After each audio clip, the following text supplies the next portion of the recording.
फिर मैं proper class का बाकायदा आगाज करता हूँ। तब तक हम सिर्फ 2 से 3 मिनट वेट कर लेते हैं, ठीक है। एक चीज बताता चलूं कि माजरत के साथ आप लोगों के जो माइक्स होंगे वो क्लास के स्टार्टिंग में म्यूट होंगे, यानी कि आप लोग ऑरली बात नहीं कर सकोगे। उसकी वजह सिर्फ ये होती है कि जब भी कोई न्यू स्टूडेंट ज्वाइन करता है मीटिंग को, तो आपका जो माइक होता है वो बाय डिफॉल्ट ओपन ही होता है। तो उससे ये होता है कि क्लास में कोई ना कोई जो है वो डिस्टर्बेंस होना शुरू हो जाती है। तो सिर्फ उस चीज को खत्म करने के लिए आप लोगों के माइक्स जो है वो मेरी तरफ से म्यूट कर दिए जाते हैं। जैसे ही मेरी तरफ से जो बात मैं करूंगा वो कंप्लीट हो जाएगी, लाइक उसको 1 घंटा लग जाए, मैक्सिमम 1.5 घंटा लग जाएगा, यानी जो मेरा लेक्चर होगा वो जैसे ही पूरा हो जाएगा उसके बाद हम लोग क्वेश्चन आंसर करेंगे। देन मैं आप लोगों के माइक्स ओपन कर दूंगा, तो फिर हम लोग प्रॉपर 1 to 1 कम्युनिकेट करेंगे। तब तक के लिए एक चीज जो आप लोग कर सकते हो वो ये है कि आप लोगों के सामने आपकी स्क्रीन के ऊपर एक आ रहा होगा, चैट बॉक्स आ रहा होगा, ठीक है। मैं आप लोगों को स्क्रीन शेयर भी करता हूँ, देन आप लोगों को वो चीज़ नजर आएगी। एक सेकंड दें मुझे।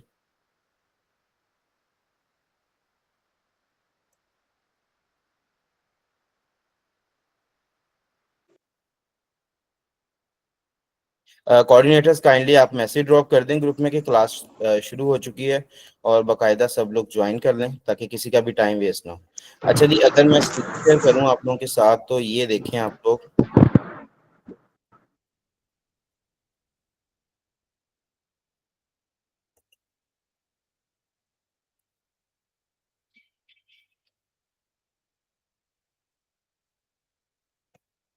अच्छा जी, यहाँ पर आपकी स्क्रीन के ऊपर ना ये चैट बॉक्स शो हो रहा है, ठीक है। ये मैं इसके अंदर ये लिख भी रहा हूँ कि जी आस्क योर क्वेश्चंस हेयर। इसका ये मतलब हरगिज नहीं है कि आपने सवालात सिर्फ और सिर्फ यहीं पर पूछने हैं और आप मेरे साथ ऑरली बात नहीं कर सकते। अगर आप ऑरली जो है कम्युनिकेट करने में कंफर्टेबल फील करते हैं तो हम इंशाल्लाह ऑरली ही कम्युनिकेट करेंगे, आपके माइक्स ओपन कर दिए जाएंगे।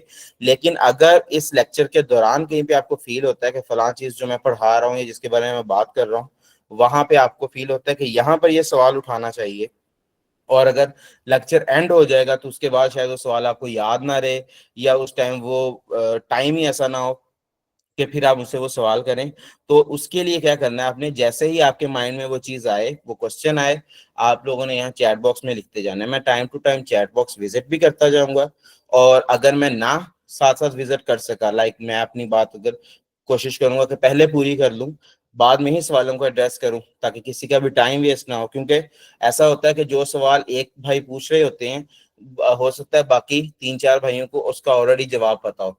तो फिर उस टाइम जब मैं बता रहा हूँ ड्यूरिंग द क्लास, तो शायद वो जो बाकी 3-4 भाई होंगे वो ये फील करेंगे कि उनका टाइम वेस्ट हो रहा है, बिकॉज टाइम आजकल हर बंदे का कीमती होता है। तो इसलिए मैं क्वेश्चन आंसर्स को बिल्कुल एंड पर ही रखूंगा। आप लोग क्वेश्चंस पूछें जरूर, बट मैं उन्हें एंड पे एड्रेस करूंगा। सेकेंडली, जब लेक्चर खत्म हो जाएगा फिर मैं साथ ही आप लोगों के माइक्स ओपन कर दूंगा, आप लोग हैंड रेज कर दीजिएगा। 1 by 1 आपके ऑरल क्वेश्चंस भी मैं लेता जाऊंगा। तो खैर, हमने जो 1 से 2 मिनट वेट करना था जी वो वेट तो तकरीबन पूरा हो चुका है। अब हमें क्लास स्टार्ट करनी चाहिए बिकॉज आज है वर्किंग डे। तो वर्किंग डे में ऐसे टाइम निकालना, होपफुली आप में से कोई 90% लोग ऐसे होंगे जो कहीं ना कहीं जॉब से आए होंगे या कोई अपने बिजनेस से आए होंगे, और अभी शायद थके हारे आप लोग आए होंगे और आप लोगों ने टाइम निकाला है क्लास के लिए। तो इसके लिए आप सब लोगों का जो है वो बहुत ज़्यादा मैं शुक्रगुजार हूँ। तो इसलिए मैं फर्दर टाइम वेस्ट नहीं करूंगा। हाँ, ये बताता चलूँ कि आप लोगों की जो क्लासेस हुआ करेंगी वो इंशाल्लाह वीकेंड पर ही हुआ करेंगी, फ्राइडे सैटरडे एंड संडे, ठीक है। 3 दिन हफ्ते में हमारी क्लास हुआ करेगी, फ्राइडे सैटरडे संडे, शाम को 8 बजे से लेके 10 बजे तक। आज डेमो क्लास है, ओरिएंटेशन क्लास है, इसलिए इसे जो है वो जो भी मेरे पास इस टाइम अवेलेबल स्लॉट थी वो मंडे की थी, तो फिर मैंने आज ही के दिन इसको कंडक्ट कर लिया है। सेकेंडली, आपको पता है कल से टैक्स सीजन बिल्कुल स्टार्ट हो जाएगा, रिटर्न्स के लिए आईरस को ओपन कर दिया जाएगा। तो हमारे लिए ये एक अच्छी अपॉर्चुनिटी है आज का दिन कि हम कल आईरस के ओपन होने से पहले पहले, अगर आप भाइयों के कोई भी सवालात हों रिटर्न फाइलिंग से रिलेटेड हों, आईरस से रिलेटेड हों, या किसी इनकम या किसी एक्सपेंस को लेके आपके माइंड में कुछ सवालात हों, तो वो आज आप इजीली पूछ सकते हैं।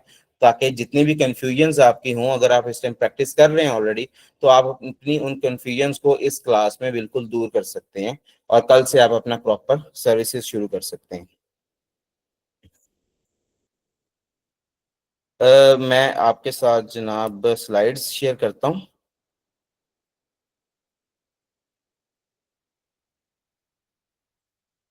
शुरू करते हैं जी। अल्लाह के नाम से, बिस्मिल्लाहिर्रहमानिर्रहीम। बेसिकली हमारा जो इदारा है उसके बारे में तो आपको पता ही होगा, आपको आपके कोऑर्डिनेटर्स वगैरह ने गाइड किया होगा। होपफुली ये जो फाइल अभी मैंने आप लोगों के सामने ओपन की है, ये फाइल भी आप लोगों के साथ शेयर कर दी गई होगी पहले से ही। ओरिएंटेशन की फाइल आप इसे कह सकते हैं, ये कंप्लीट सिलेबस आउटलाइन होती है ये, ठीक है। आप लोगों के साथ ये फाइल भी शेयर की जा चुकी है। आपको इदारे का पता, इदारा है जी इंस्टीट्यूट ऑफ बिजनेस एक्सीलेंस।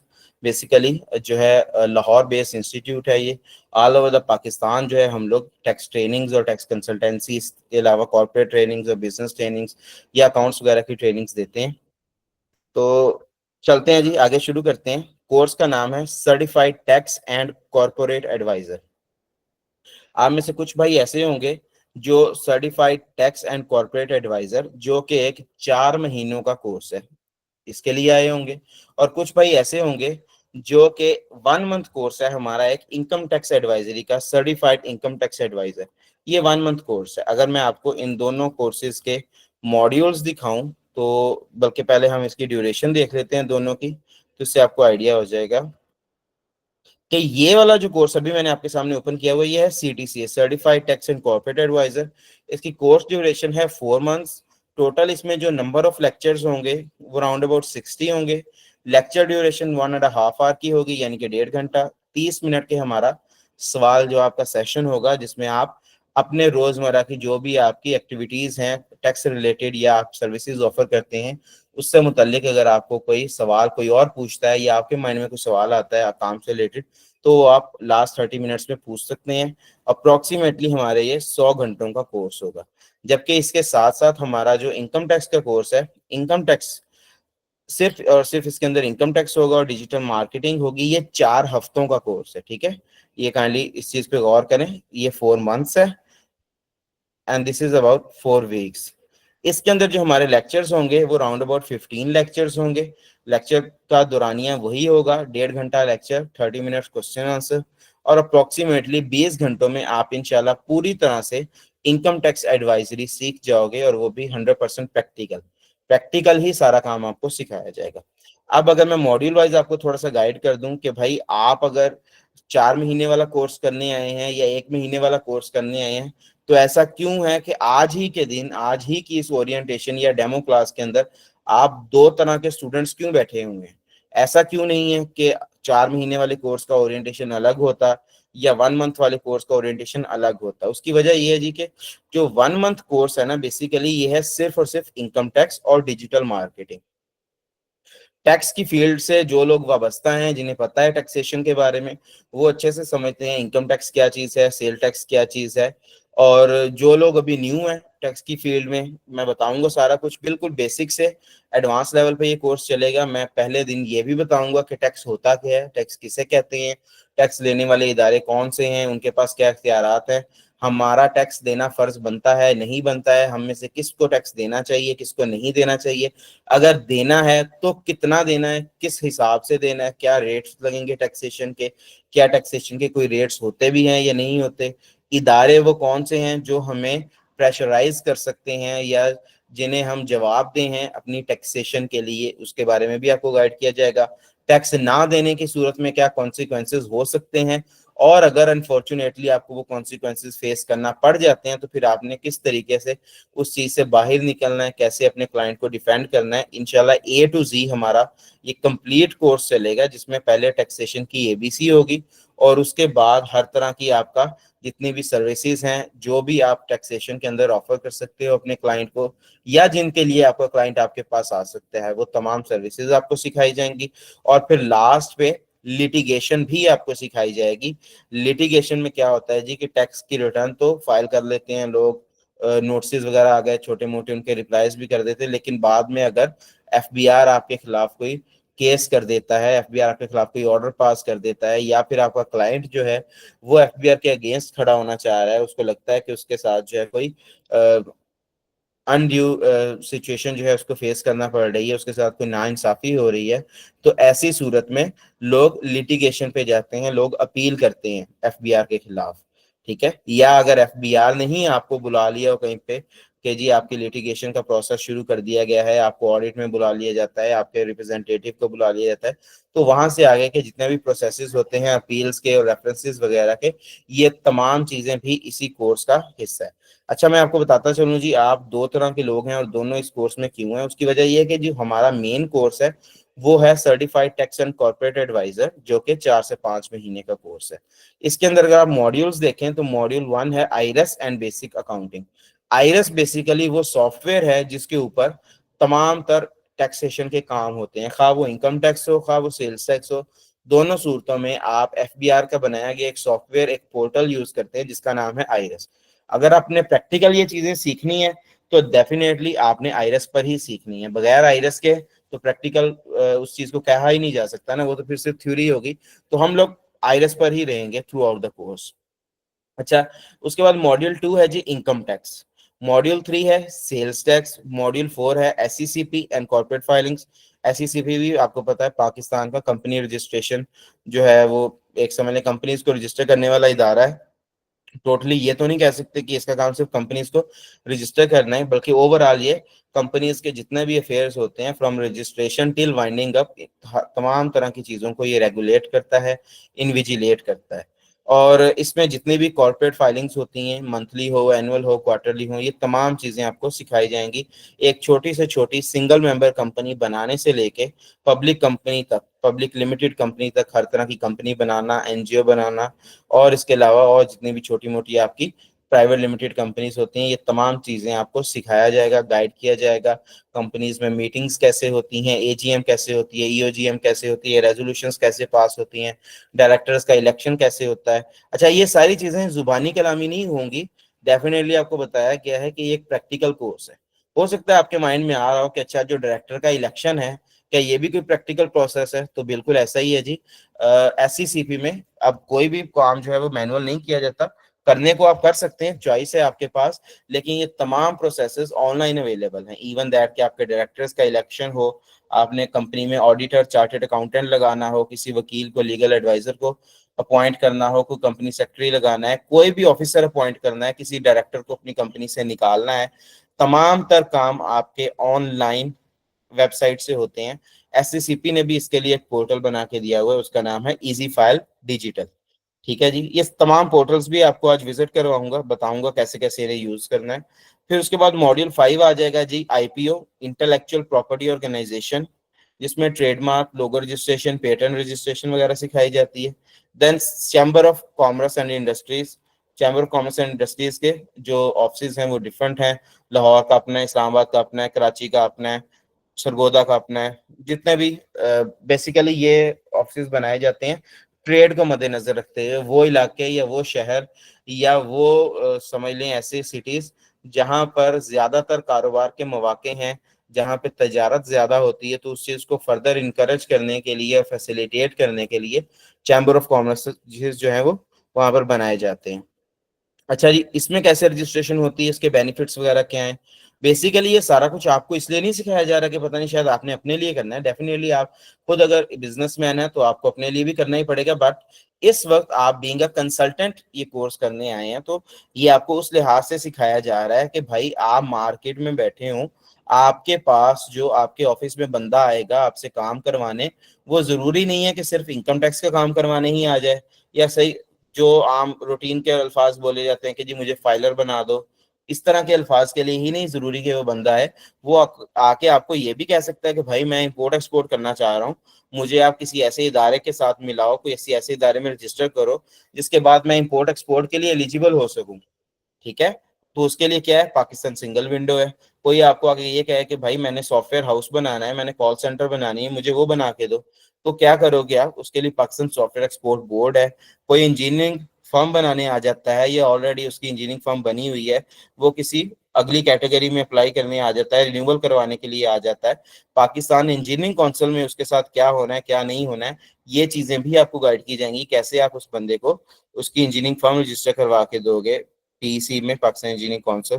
फिर इसी तरीके से बहुत सारे इदारे हैं, employ old age benefit institution है, पंजाब सोशल सिक्योरिटी है, सिंध सोशल सिक्योरिटी है, Punjab ease of doing business है, Sindh ease of doing business है, फिर पारदर्शी फर्म्स की रजिस्ट्रेशन होती है रजिस्ट्रार ऑफ फर्म्स के पास, वो आपको सारा कुछ सिखाया जाएगा।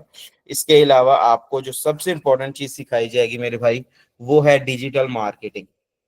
यानी अगर मैं आपको शुरू से लेके एंड तक ये सारी चीजें सिखा दूं और डिजिटल मार्केटिंग ना सिखाऊं, तो मैं समझता हूँ जो भी इदारे इस वक्त ये चीजें सिखा रहे हैं, हो सकता है उन्हें जो है इस चीज का शायद इतना ज्यादा ना अंदाजा हो कि भाई डिजिटल मार्केटिंग एक बहुत इंपॉर्टेंट चीज है। लेकिन मुझे इस चीज का अंदाजा है, और मैं क्योंकि खुद मार्केट में हूँ, इवन दैट के दूसरे इदारे भी मार्केट में बैठे हैं, उन्हें हर चीज का बखूबी अंदाजा है।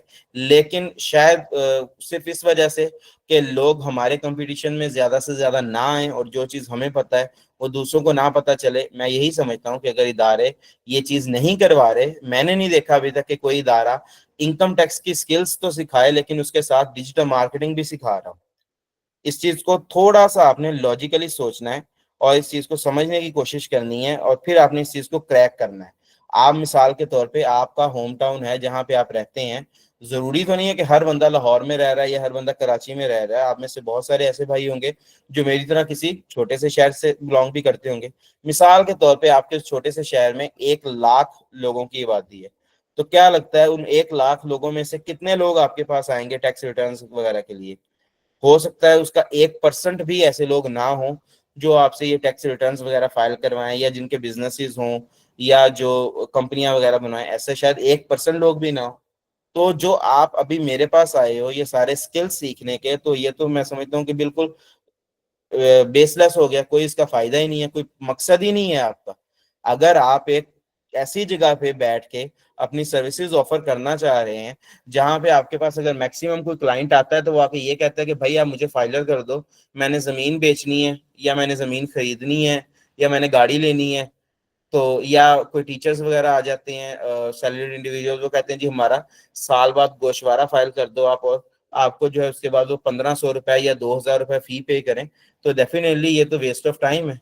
आप, मैं नहीं समझता अगर मैं आपकी जगह पे हूँ और मुझे ये सारे स्किल्स सिखाए जाएं और एट द एंड ये ना बताया जाए कि मुझे लोग कैसे मिलेंगे जिन्हें मैंने ये स्किल्स बेचने हैं, तो मैं समझता हूँ ये मेरे वक्त का भी ज़िया है, मेरे पैसे का भी ज़िया है, और मैं उस चीज से फौरन फासला इख्तियार कर लूंगा, दूर हो जाऊंगा। बट अगर आपको एक ऐसा प्लेटफॉर्म मिले जहां पर ये सारी चीजें सिखाने के बाद आपको ये भी गाइड किया जाए कि मेरे भाई अगर आपके होम टाउन में आपके पास less than 1% of your total population clients नहीं आ रहे, तो फिर एक ऐसा तरीका हमारे पास मौजूद है, जिस तरीके से आपने हमारी जो है फेसबुक पे एडवर्टीजमेंट देखी होगी, कहीं ना कहीं आप हमारे कोर्स तक पहुंचे हो, डेफिनेटली कोई आपके घर पे कोई प्रिंट मीडिया के जरिए हमने नहीं ये चीज पहुंचाई या किसी अखबार में ये इश्तेहार नहीं दिया कि आप लोग आके ये कोर्स करो, डेफिनेटली आपने डिजिटल प्लेटफॉर्म्स के ऊपर ही कोई ना कोई एडवर्टीजमेंट देखी है, और इस वक्त आप और मैं आपस में हम लोग कम्युनिकेट कर रहे हैं।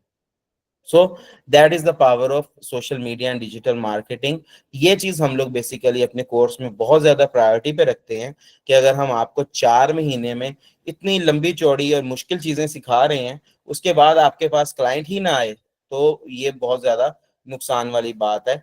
बेहतर यही है कि आप ये सारी चीजें सीखने के बाद हमसे डिजिटल मार्केटिंग सीखो, जो कि बिल्कुल फ्री ऑफ कॉस्ट है। ठीक है, इसके कोई चार्जेस नहीं है, डिजिटल मार्केटिंग आपको फ्री ऑफ कॉस्ट सिखाई जाएगी। इसका फायदा क्या होगा? इसका फायदा ये होगा कि जब आप अपना काम करने लगोगे तो आप भी फेसबुक पे, गूगल पे एडवर्टीजमेंट करोगे, अपने एड्स रन करोगे। ठीक है, जिनकी एक नॉमिनल सी कॉस्ट होती है एड्स एडवर्टीजमेंट की, वो आप नॉमिनल सी कॉस्ट फेसबुक को पे कर दोगे, और आप जिस भी जगह पे बैठे हो, बैठे बिठाए आपके पास इंशाल्लाह सैकड़ों क्लाइंट्स आना शुरू हो जाएंगे। और बजाय ये कि आप 3-4 क्लाइंट्स को पूरे दिन में जो है वो सर्व करो, वो भी कभी आते हैं कभी नहीं आते। मैं खुद एक अपने होम टाउन में ये कंडीशंस देख चुका हूँ ना, क्योंकि यहाँ पर उतने ज्यादा लोग कारोबार से वाबस्ता नहीं होते, उतने ज्यादा लोग जो हैं वो एम्प्लॉयमेंट से वाबस्ता नहीं होते, और लोगों को इससे इतना ज्यादा वास्ता नहीं पड़ता। सेकेंडली जो है वो फीकस जो हमारी इनकम होती है, पर कैपिटा इनकम, उसको भी देखा जाता है कि क्या लोगों की इतनी इनकम भी है कि उन्हें वाकई टैक्स रिटर्न भरना पड़े, गोशवारा भरना पड़े।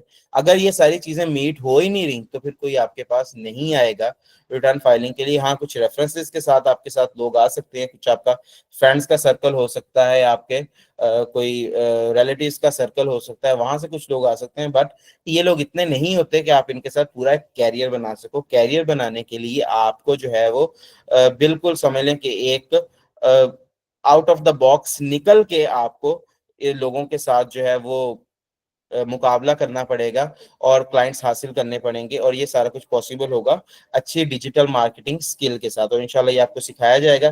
फिर जैसे आपने हमारी एडवर्टीजमेंट देखी है, ऐसे आप अपनी एडवर्टीजमेंट करोगे अपने स्किल्स की, और उसके बाद आप टैक्स कंसल्टेंसी जो है वो लोगों को ऑफर करोगे, लोगों की रिटर्न फाइलिंग करोगे, और ये चीज प्रैक्टिकली अभी के अभी आपने आजमानी है। एक चीज ये होती है कि मैं आपको ये कह दूं कि भाई आज आप मुझसे ये चीजें सीख लो, अगले साल ना आपको मौका मिलेगा, अगले साल जाके आप ये एड वगैरह लगाना, जब ना मैं हूंगा आपके पास, ना आप मेरे पास होंगे, ना मुझे कह सकें कि भाई आप तो ऐसे कह रहे थे लेकिन मैं तो ऐड लगाता हूँ तो मुझे ऐड मेरा सही लग ही नहीं रहा, या आपने पता नहीं सही सिखाया नहीं। ऐसा नहीं होगा। इसी एक महीने के इनकम टैक्स कंसल्टेंसी के कोर्स के अंदर आपको डिजिटल मार्केटिंग सिखाई जाएगी, और इसी एक महीने के अंदर अंदर आप अपने एड्स रन भी करोगे, और लाइव क्लास में आप अपनी एड्स रन करोगे।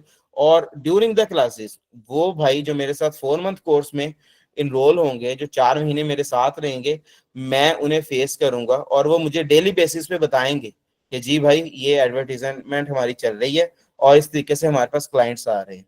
और आप देखेंगे कि शायद पहले दिन ही इंशाल्लाह, क्योंकि इस टाइम ये चीज पीक पे जा रही है, ठीक है, इस टाइम ये चीज बेनिफिट दे रही है। एक चीज होती है कि हर बंदा ही उसको यूज करना शुरू कर देना, तो फिर उस चीज की क्वालिटी कम हो जाती है, लेकिन इस टाइम अभी ये काम है नया नया। अभी आप लोग एडवर्टीजमेंट करोगे, आप लोगों के पास क्लाइंट्स जो है वो मैक्सिमम आएंगे, और आप पहले ही दिन आपको रिजल्ट नजर आ जाएगा इसका। ठीक है, तो ये मैं सारी चीजें जो है समझ लें, जिसको कहते हैं ना दावे करना, तो ये मैं दावे कर रहा हूँ, और अल्लाह ताला जो है वो अगर मेरी इज्जत रखेंगे तो इंशाल्लाह जो जो बातें मैंने की हैं ये सच साबित होंगी, और फिर आप फर्दर इस चीज को खुद फील करोगे और इस चीज को एक्सपीरियंस करोगे कि इससे आपका बेनिफिट हो रहा है। खैर बात चली यहाँ से थी कि 1 मंथ कोर्स में और 4 मंथ कोर्स में क्या फर्क है जी।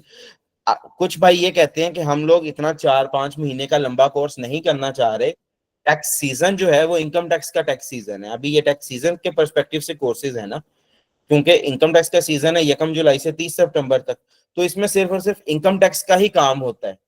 ठीक है, सीजन तो वो है ना, वो इनकम टैक्स का, उसमें ज्यादा काम इनकम टैक्स का है। तो हम एक दफा बाकी के सारे मॉड्यूल्स नहीं करना चाहते। कुछ लोग ये जो है उनकी एक समय में ख्वाहिश थी, वो कहते थे जी हमें एक शॉर्ट कोर्स चाहिए, 1 महीने के अंदर अंदर आप हमें इनकम टैक्स की, जिसमें फाइलर बनना और ये सारे इस तरह काम होते हैं, ताकि हम वहां पे टैक्स सीजन को जो है वो समझ लें कैश कर सके। तो उनके लिए फिर क्या किया गया कि इसी कोर्स के जो पहले 2 मॉड्यूल्स हैं, module 1 IRIS and basic account, module 2 income tax, और इसके साथ में फ्री डिजिटल मार्केटिंग, इनको मिला के खाली एक अलग से इनकम टैक्स कोर्स बना दिया गया है। इनकम टैक्स एडवाइजरी का कोर्स है, जिसके अंदर ये बेसिकली आपके सामने देखें तो ये module 1 IRIS and basic accounting आ गया है। मॉड्यूल 2 फिर ये सारे ब्रेकअप्स हैं आपके इनकम टैक्स के, जिसमें इनकम टैक्स ऑर्डिनेंस है 2001, रिटर्न फाइलिंग है पूरी हर तरह के इंडिविजुअल्स की, कंपनीज की, पार्टनरशिप फर्म्स की, खा कोई इनकम फ्रॉम प्रॉपर्टी कमा रहा है, सैलरी कमा रहा है, बिजनेस कमा रहा है, अदर सोर्स कमा रहा है, या फिर कोई इनकम फ्रॉम कैपिटल गेन कमा रहा है, तो इन तमाम तर हेड्स की इनकम, खा कोई फ्रीलांसर है, किसी का पैसा बाहर से आ रहा है, का कोई एग्रीकल्चर इनकम कमा रहा है, या किसी का कोई गिफ्ट किसी को मिलता है, किसी के घर से खजाना निकल आया है, किसी के बैंक में पैसे पड़े हुए हैं, वहां से उसको बेनिफिट्स आ रहे हैं। तो इन तमाम केसेस में जो भी टैक्सेशन की ट्रीटमेंट है वो सारा कुछ आपको रिटर्न फाइलिंग में सिखा दिया जाएगा। उसके बाद फिर रिटर्न फाइलिंग के बाद अगर आपको कोई नोटिस वगैरह आते हैं एफबीआर की तरफ से, तो उसको कैसे आपने रिप्लाई करना है, कैसे अपने क्लाइंट की जो है उससे जान छुड़वानी है, और फिर अपने क्लाइंट के लिए कैसे आपने ऑनलाइन अपील वगैरह करनी है, लिटिगेशन भी प्रॉपर सिखाई जाएगी। और लास्ट पे जो सबसे इंपॉर्टेंट चीज जिसके बारे में मैं बार बार दावा कर रहा हूँ, डिजिटल मार्केटिंग, वो आपको इस 1 महीने वाले कोर्स में भी फ्री ऑफ कॉस्ट सिखाई जाएगी, ताकि अगर कोई भाई पूरा कोर्स नहीं कर रहा 4 महीने वाला, वो सिर्फ 1 महीने वाला कर रहा है, तो ऐसा ना हो कि वो कहे कि भाई मुझे अब डिजिटल मार्केटिंग तो सिखाई नहीं गई, मैं कैसे अपनी इनकम टैक्स की सर्विसेज ऑफर करूं। नहीं, आपका जैसे ही इनकम टैक्स के 15, 16, 17 जो टोटल लेक्चर्स बनते हैं वो कंप्लीट होते हैं, तो फिर आपका उसके बाद 2 से 3 लेक्चर्स में आपको फेसबुक एडवर्टीजमेंट सारी की सारी सिखाई जाती है। ये भी आपका इसी कोर्स के अंदर है। ठीक है, सो जो भाई आज से ऑनवर्ड इनकम टैक्स की क्लासेस शुरू करेंगे 1 मंथ कोर्स में, उनकी क्लासेस भी यही चलेंगी जो अभी चल रही हैं, जो मैं पढ़ा रहा हूँ। और जो भाई 4 मंथ कोर्स में आएंगे वो भी स्टार्टिंग में यही इनकम टैक्स ही पढ़ेंगे, ठीक है। तो फैसला कब होगा? फैसला होगा 1 महीने के बाद। फिर वो 1 महीने के बाद जिन भाइयों ने सिर्फ इनकम टैक्स के लिए इनरोल करवाया होगा खुद को, उन्हें इनकम टैक्स एडवाइजरी का सर्टिफिकेट दे दिया जाएगा, उनका कोर्स कंप्लीट हो जाएगा। और जो 4 महीने वाले होंगे वो इससे ऑनवर्ड क्या होगा, उनका इससे अगला कोर्स शुरू हो जाएगा, मॉड्यूल 3 सेल्स टैक्स। फिर मॉड्यूल 3 इनका 1 से 1.5 महीने में कंप्लीट हो जाएगा। फिर आगे कॉर्पोरेट मॉड्यूल शुरू हो जाएगा और ये सारा आईपीओ वगैरह। एंड देन लास्ट में डिजिटल मार्केटिंग दोबारा से फिर आपको करवाई जाएगी इन बाकी चीजों के पर्सपेक्टिव से। अभी आपको जो एडवर्टीजमेंट वगैरह सिखाई जाएगी वो इनकम टैक्स के पर्सपेक्टिव से होगी। एंड देन फिर लास्ट पे आपको ओवरऑल तमाम तरह की सर्विसेज सेल करने के लिए जो आपको डिजिटल मार्केटिंग स्किल्स चाहिए होंगे वो सारे के सारे सिखाए जाएंगे। अच्छा, मैंने अभी पीछे एक बात की है जी सर्टिफिकेट की, तो सर्टिफिकेट के बारे में भी वाजे करता चलूं। सर्टिफिकेट अब नॉर्मली अब इस तरह का एक लफ्ज बन चुका हुआ है कि जिस तरह आप लोग अक्सर देखते हैं ना कि नई नई चीज आती है तो उसके साथ आजकल हर बंदे ने एआई लगाना शुरू कर दिया है जी। मेडिसन और मेडिकल स्टोर वाले तो नहीं कहना चाहिए, जो फार्मास्यूटिकल कंपनीज हैं वो अपनी दवाइयों के साथ एआई पावर्ड मेडिसिन लिखना शुरू कर दिया है उन्होंने। कोई शेफ है तो वो अपनी रेसिपीज के साथ एआई पावर्ड रेसिपीज लिख रहा है। इलेक्ट्रॉनिक्स की कोई चीज है तो वो उसके साथ एआई पावर्ड इलेक्ट्रॉनिक्स लिख रहा है। मतलब हर चीज में एआई का वर्ड जो है वो उसके अंदर फिट करने की कोशिश की जा रही है, चाहे उसका उससे कोई लेना देना हो या ना हो। इसी तरीके से अगर हम अपनी इस क्वालिफिकेशंस को देखें, खास तौर पे ये जो डिप्लोमा क्वालिफिकेशंस होती हैं या जो शॉर्ट कोर्सेज वगैरह होती हैं, इनके अंदर भी एक लफ्ज सर्टिफाइड या सर्टिफिकेट का लफ्ज बिल्कुल हमेशा के लिए उसके साथ जोड़ दिया गया है, चाहे वो चीज उसके लिए सर्टिफिकेट की जरूरत है भी या नहीं है। मिसाल के तौर पे कोई इदारे हैं, स्पोकन इंग्लिश का अगर आप कहीं से कोर्स करते हो, आपको इंग्लिश बोलनी है, आप सीखना चाह रहे हो, तो इंग्लिश बोलना जो इदारे सिखाते हैं वो भी उसके बाद एक सर्टिफिकेट दे रहे होते हैं कि जी आपने हमसे इंग्लिश बोलना सीखी है। बट अगर आपकी इंटेंशन ही ये है कि भाई मैं सिर्फ बोलना सीखना चाह रहा हूँ अपनी रोजमर्रा लाइफ में यूज करने के लिए, तो मैं उस सर्टिफिकेट को क्या करूंगा? उस सर्टिफिकेट की तो कोई वैल्यू नहीं है। तो बताने का मकसद ये है कि हम लोग जो सर्टिफिकेट आपको देंगे या ये जो आपके कोर्स के साथ लिखा हुआ है certified tax and corporate adviser, इसमें हरगिज ऐसा नहीं होगा कि ये एक पीस ऑफ पेपर होगा जस्ट सर्टिफिकेट, नहीं, और जो है वो प्रिंटर से निकाल के आपको दे दिया जाएगा, नहीं, ये एक प्रॉपर सीए फर्म की तरफ से सर्टिफिकेट इशू किया जाएगा। सर्टिफिकेट आपका एक लाइव सर्टिफिकेट होगा जो कि आपको हार्ड फॉर्म में आपके होम एड्रेस पे भी मिलेगा, आपको ऑनलाइन भी दिया जाएगा। सर्टिफिकेट के ऊपर प्रॉपर आपका एक क्यूआर कोड होगा जिससे आपका कोई भी एम्प्लॉयर, आपका कोई क्लाइंट कहीं भी अगर अपने मोबाइल से स्कैन करता है तो आपकी ये सर्टिफिकेशन हमारी वेबसाइट से ऑनलाइन वेरीफाइएबल होगी। ऑनलाइन वेरीफाइएबल का क्या मतलब होता है जी? उसका मतलब बेसिकली ये है कि हमारे जो टीचर्स होंगे, जो चार्टर्ड अकाउंटेंट्स होंगे, तो वो इस चीज की जिम्मेदारी लेंगे आपके उस क्लाइंट के सामने या आपके उस एम्प्लॉयर के सामने कि जी भाई हमने इस भाई को पढ़ाया है, इन्होंने हमसे ये स्किल्स सीखी हैं, मैं चार्टर्ड अकाउंटेंट हूँ, मेरे पास ये स्किल्स थे हैं, इन स्किल्स के बेस पे मैंने इस भाई को पढ़ाया है, मैंने इन्हें ये स्किल्स सिखाई हैं और मैंने इन्हें इस काबिल कर दिया है कि ये आपके टैक्स के मैटर्स को डील कर सकते हैं और आप इन्हें बगैर सोचे समझे बिला फिक्र या बेफिक्र होके आप इनसे अपने काम करवा सकते हो। असल सर्टिफिकेशन ये है, ठीक है। खाली सर्टिफिकेट सिर्फ दफ्तर में लटकाने के लिए, वो तो बंदा कहीं से भी कोई फोटोशॉप करके एक प्रिंट निकाल ले तो वो भी दफ्तर में लटकाया जा सकता है। नहीं, एक ऐसा जिंदा जागता बोलता सर्टिफिकेट जो अगर आपके क्लाइंट के या आपके एम्प्लॉयर के सामने आ जाए तो उसके बाद आपको ना बोलना पड़े, उसके बाद हमारी वेबसाइट बोले, हम लोग बोले, या वो सर्टिफिकेट के ऊपर जो क्यूआर कोड है वो बोल के बताए, वो आपके स्किल्स के बारे में बताए, और आपका जो क्लाइंट है वो ऑटोमेटिकली आपसे सेटिस्फाई हो जाए और वो आप तक अपनी जो भी उसको सर्विसेज चाहिए वो आप तक ले आए और आप उसे वो सर्विसेज डिलीवर कर दो। हमारे इस कोर्स में सर्टिफिकेट का ये मतलब है और ये मकसद है। तो आई होप आप लोग समझ चुके होंगे। फिर इसके अंदर जो है वो प्रॉपर इंस्टीट्यूट की एक इनग्रेव्ड स्टैंप होती है जिससे ना तो सर्टिफिकेट को कॉपी किया जा सकता है ना ही टेम्पर किया जा सकता है। आपका सर्टिफिकेट टोटली आपकी जाती प्रॉपर्टी रहेगा। खैर, आपको बताता चलूं जी कि ये फाइल आप लोगों के साथ शेयर की गई होगी कोऑर्डिनेटर्स की तरफ से, और अगर नहीं की गई अभी तक या किसी को नहीं मिली, तो आप ये फाइल भी अपने अपने जो कोऑर्डिनेटर्स हैं उनसे ले लें।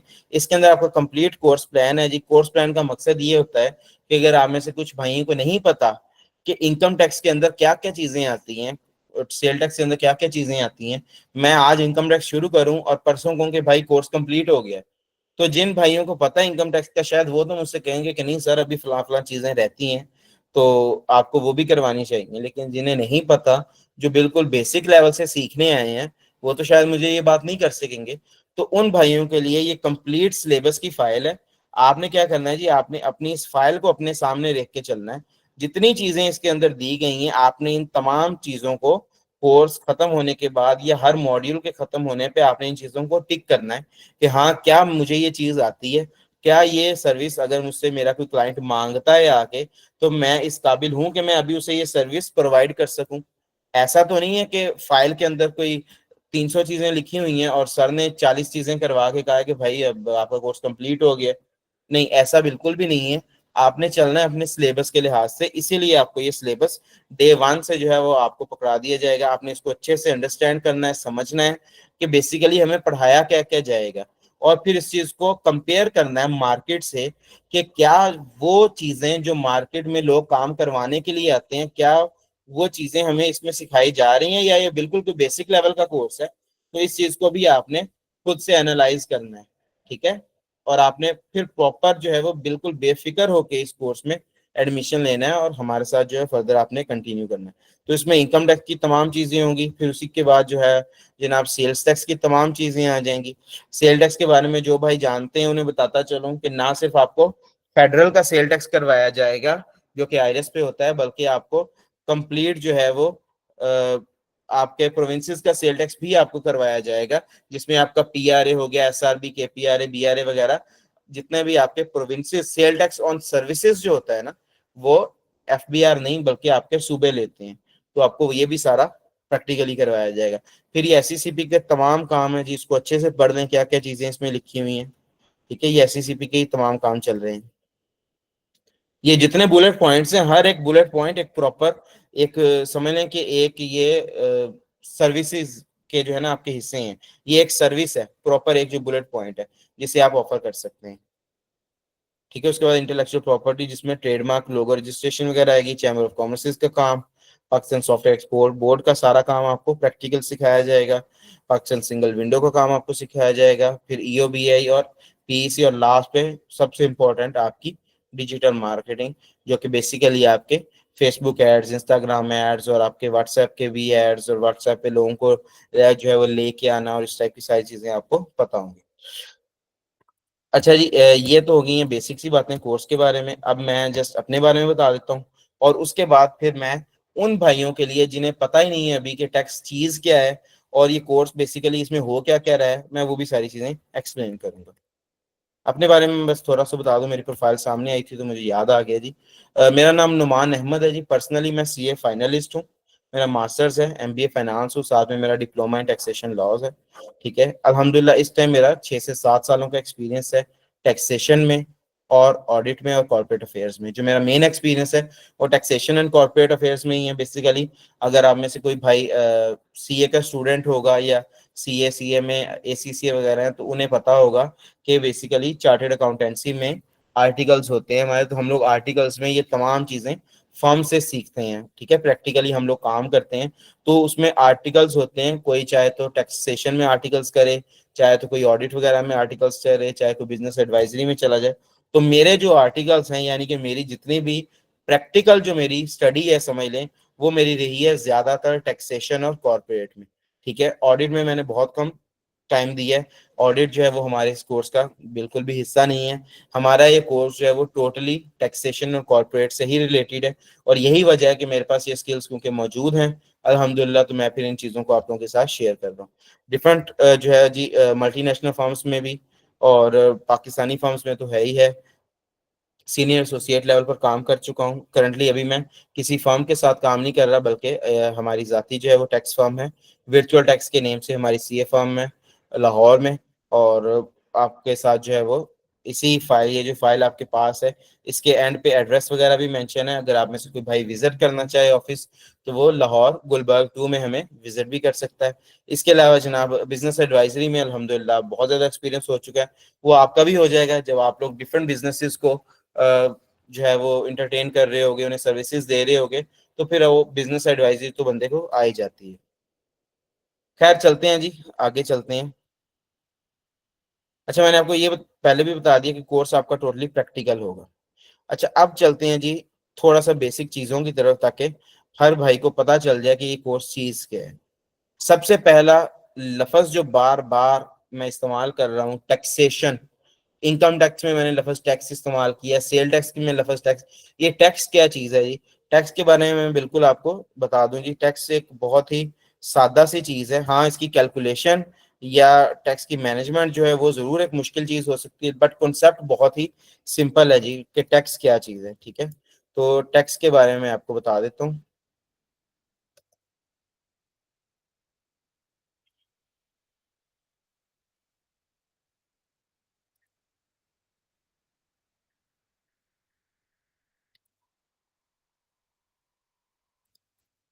ठीक है जी, टैक्सेशन भी इसी को कहते हैं और टैक्स भी इसी को कहते हैं। ठीक है, टैक्सेशन जो है बेसिकली प्रोसेस का नाम है, और टैक्स के बारे में मैं आपको बताने लगा हूँ कि होता यह है जी कि जितने भी आपके सामने नेशंस हैं, या जो हुकूमतें होती हैं, गवर्नमेंट्स होती हैं, या जो भी मुल्कों की मैनेजमेंट होती है, इनमें क्या होता है कि मुल्क को चलाने के लिए, या हुकूमत के जितने भी अमूर होते हैं उनको चलाने के लिए ना, आपकी हुकूमत को पैसा चाहिए होता है।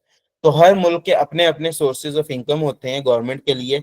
लाइक कुछ कंट्रीज ऐसी होती हैं कि उनके अंदर से मिनरल्स वगैरह बड़े निकलते हैं, जैसे कि आपकी अरब कंट्रीज हैं, या इसके अलावा आपकी कुछ और मिडिल ईस्ट वगैरह की कंट्रीज हैं। तो इनमें क्या होता है कि तेल जो है वो इतना ज्यादा निकलता है, तेल होता है, और ये नेचुरल गैस वगैरह इन कंट्रीज से इतनी ज्यादा निकलती है कि इन्हें किसी और चीज की तरफ देखना ही नहीं पड़ता।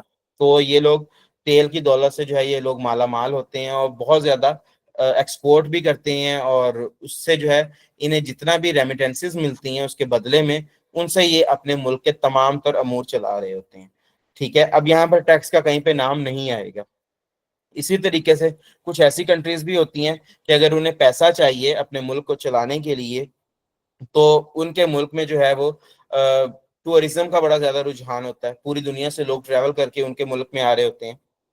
तो वो ऐसी बहुत सारी कंट्रीज हैं, वो टूरिज्म से बहुत ज्यादा पैसा कमा रहे होते हैं। ठीक है, अरबों रुपए टूरिज्म से कमा रहे होते हैं, तो उनके भी अखराजात वहां से पूरे हो जाते हैं।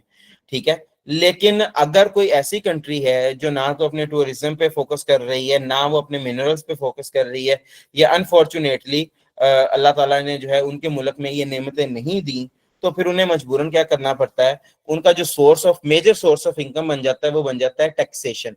टैक्सेशन में क्या होता है कि वो कंट्री या वो मुल्क की हुकूमत अपनी ही अवाम से कहती है कि बेसिकली हमने जितने भी काम करने हैं वो क्योंकि आपकी ही फलाह बहबूद के लिए करने हैं, तो उसके लिए फिर आप लोग अपनी ही इनकम में से अपनी अपनी इस्तात के मुताबिक एक प्रॉपर कुछ टैक्स के रेट्स होते हैं, आगे जाके आप लोग पढ़ोगे, उनके मुताबिक कुछ ना कुछ पैसा आप हमें देना शुरू कर दो, गवर्नमेंट कहती है, ताकि हम उस पैसे को यूज करके आपके लिए जो है वो हेल्थ डिपार्टमेंट चला सकें, एजुकेशन डिपार्टमेंट चला सकें, सरकारी हॉस्पिटल, सरकारी स्कूल, कॉलेजेस, इसके अलावा आपका जितना भी कंट्री का इंफ्रास्ट्रक्चर होता है, सड़कें हैं, नहरें हैं, फिर आपकी कंट्री का जो डिफेंस डिपार्टमेंट है, महकमा दिफा है, मिलिट्री है, आपकी आर्मी है, इसके अलावा आपके पुलिस है, अमनो अमान की सूरत हाल को कंट्रोल करने वाले जितने भी इदारे ओवरऑल आपकी पूरी कंट्री में चल रहे हैं, ये सारे के सारे अवाम के पैसे से चल रहे होते हैं। तो ये जिसे अवाम का पैसा कहा जाता है ना, ये बेसिकली टैक्स होता है। फिर इस टैक्स को कलेक्ट करने के लिए हुकूमत ने एक इदारा बना दिया हुआ है, FBR, federal board of revenue. अब फेडरल बोर्ड ऑफ रेवेन्यू जब हमसे टैक्स लेने आता है ना, तो ऐसा नहीं होता कि जिस तरह हमें बिजली का बिल आ जाए हर महीने कि भाई आपका इतना बिल आ गया, पे कर दो। बिजली का बिल हम लोग खुद कैलकुलेट नहीं करते ना, बना बनाया बिल आ जाता है। बट टैक्सेशन में ऐसा नहीं होता। टैक्सेशन में हम लोग कैलकुलेट करके बताते हैं हुकूमत को या एफबीआर को कि हमारी इनकम कितनी है, हमारे एक्सपेंसेस वगैरह कितने हैं, और हमारा कितना टैक्स बनता है। और ये सारी टैक्स की कैलकुलेशन, टैक्स मैनेजमेंट, ये काम कर रहे होते हैं फिर कंसल्टेंट्स। तो उन कंसल्टेंट्स को भी ये काम सीखना पड़ता है। अब कंसल्टेंट्स को फिर कौन सिखा रहा होता है? वो डिफरेंट इदारे हैं। आप डिप्लोमास कर सकते हो, आप टैक्सेशन में आप मास्टर्स कर सकते हो, बीएस कर सकते हो, आप चार्टर्ड अकाउंटेंट बन सकते हो, आप इसके अलावा एसीसीए वगैरह कर सकते हो। सबसे ज्यादा जो बेटर क्वालिफिकेशन है इस फील्ड में वो फिर सीए की ही है। लेकिन हम लोग क्या करते हैं, हम लोग ये कहते हैं कि आप लोग 4-5 साल लगाने की बजाय, एक अगर टैक्सेशन ही आपने सीखनी है तो आप हमारे पास आ जाओ, हम आपको 1 महीने के अंदर अंदर पूरा इनकम टैक्स प्रैक्टिकली, और 4 से 5 महीने के अंदर अंदर इनकम टैक्स, सेल टैक्स और फिर कॉर्पोरेट लॉज और बहुत सारी चीजें जो मैंने आपके साथ डिस्कस की हैं, वो सारी की सारी चीजें आपको प्रैक्टिकली सिखा देंगे, वो भी जस्ट वीकेंड क्लासेस में। तो असल में ये सारी गेम है। ये होता है जी टैक्सेशन, ठीक है। अब चलते हैं थोड़ा सा इससे हटके एक और चीज की तरफ। आप लोग थोड़ा सा शायद फील कर रहे होंगे कि मैं बिल्कुल नॉन स्टॉप जा रहा हूँ। उसकी वजह यह है जी कि वंस अगेन मेरा एक्सपीरियंस है डेली का, हर बंदे का टाइम कीमती होता है, तो मैं किसी का भी टाइम वेस्ट नहीं करना चाह रहा। ठीक, हाँ, हम एक दफा इन सारी कीमती बातों से फ्री हो जाएंगे, फिर हम लोग थोड़ा आराम से भी बात कर लेंगे। लेकिन अभी मेरे ख्याल से मेरी पेस इतनी जरूर है कि आप लोगों को चीजें समझ आ रही होंगी, ठीक है।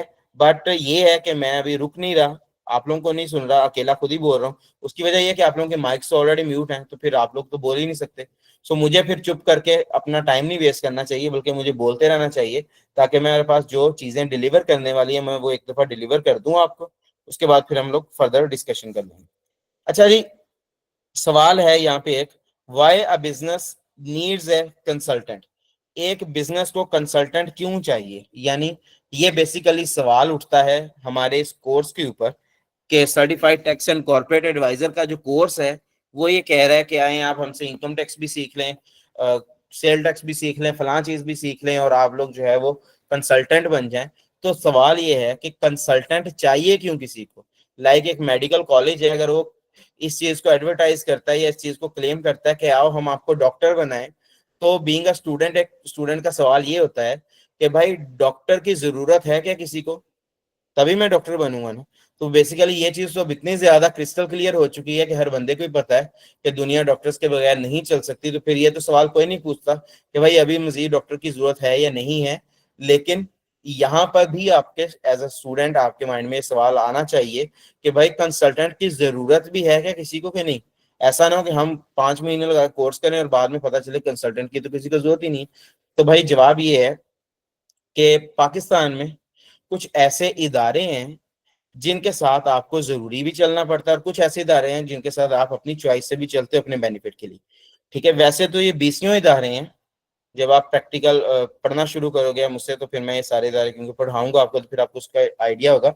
अभी मैंने छोटे छोटे 3-4 इदारों का नाम लिखा है, नहीं बड़े बड़े लेकिन कम इदारों का नाम लिखा है, जिन इदारों के बारे में आप लोगों ने इधर उधर कहीं ना कहीं से सुना होगा या आप लोगों को इनके साथ पाला पड़ा होगा, ताकि आप लोगों को समझा सकूं। तो पाकिस्तान में यह है जी कि अगर आप एक कारोबार करते हैं ना, तो कुछ ऐसे इदारे हैं जिनके पास आपको जरूरी रजिस्टर होना पड़ता है, उनके अलावा आप कारोबार कर ही नहीं सकते। और कुछ ऐसे दाने हैं जिनके साथ आप अपनी चॉइस से रजिस्टर होते हो जाओ तो ठीक है, ना हो तो भाई वो आपके ऊपर कोई लीगली आपको बाउंड नहीं कर सकते कि भाई आप क्यों नहीं हमारे पास आए। तो उन्हीं में अगर मैं मिसाल दूं तो सबसे पहला एक इदारा मैंने लिखा है यहाँ पे, FBR, federal board of revenue. इसका काम क्या है जी, ये इनकम पर टैक्स लेता है आम आवाम से।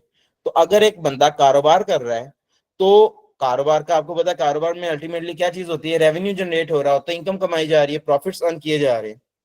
तो अगर एक जगह पे रेवेन्यू जनरेट हो रहा है, प्रॉफिट्स अर्न किए जा रहे हैं, definitely they are liable to pay tax. जो हुकूमत ने उन्हीं से तो पैसा लेना है, जो पैसा कमा रहा है हुकूमत उसी से पैसा मांगती है ना।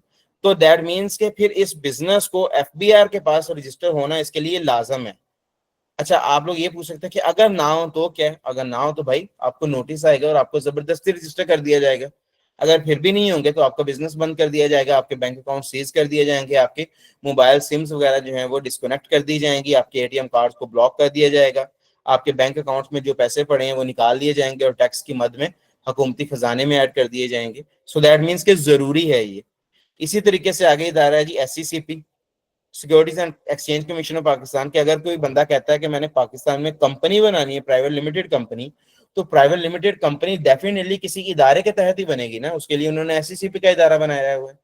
कोई बंदा कहता है जी मैंने इंपोर्ट एक्सपोर्ट करनी है, मैं ऐसा करूं कि एक कश्ती लूं, कश्ती के अंदर अपनी कुछ चीजें रखूं और यहां से सीधा मैं निकलूं कोई किसी भी कंट्री को टारगेट कर लेता है जी, वो कहता है जी मैं अमेरिका की तरफ कश्ती चला दूं, या जो है वो यूके वगैरह की तरफ चलता जाऊं समुंदर में, और चीजें अपनी वहां पे बेच के शाम को वापस आ जाऊं, तो ये तो पॉसिबल नहीं है। अगर आपने इंटरनेशनली ट्रेड करनी है, अपने मुल्क से दूसरे मुल्क में चीजें भेजनी है, तो डेफिनेटली आपको एक इदारे का सहारा लेना पड़ेगा।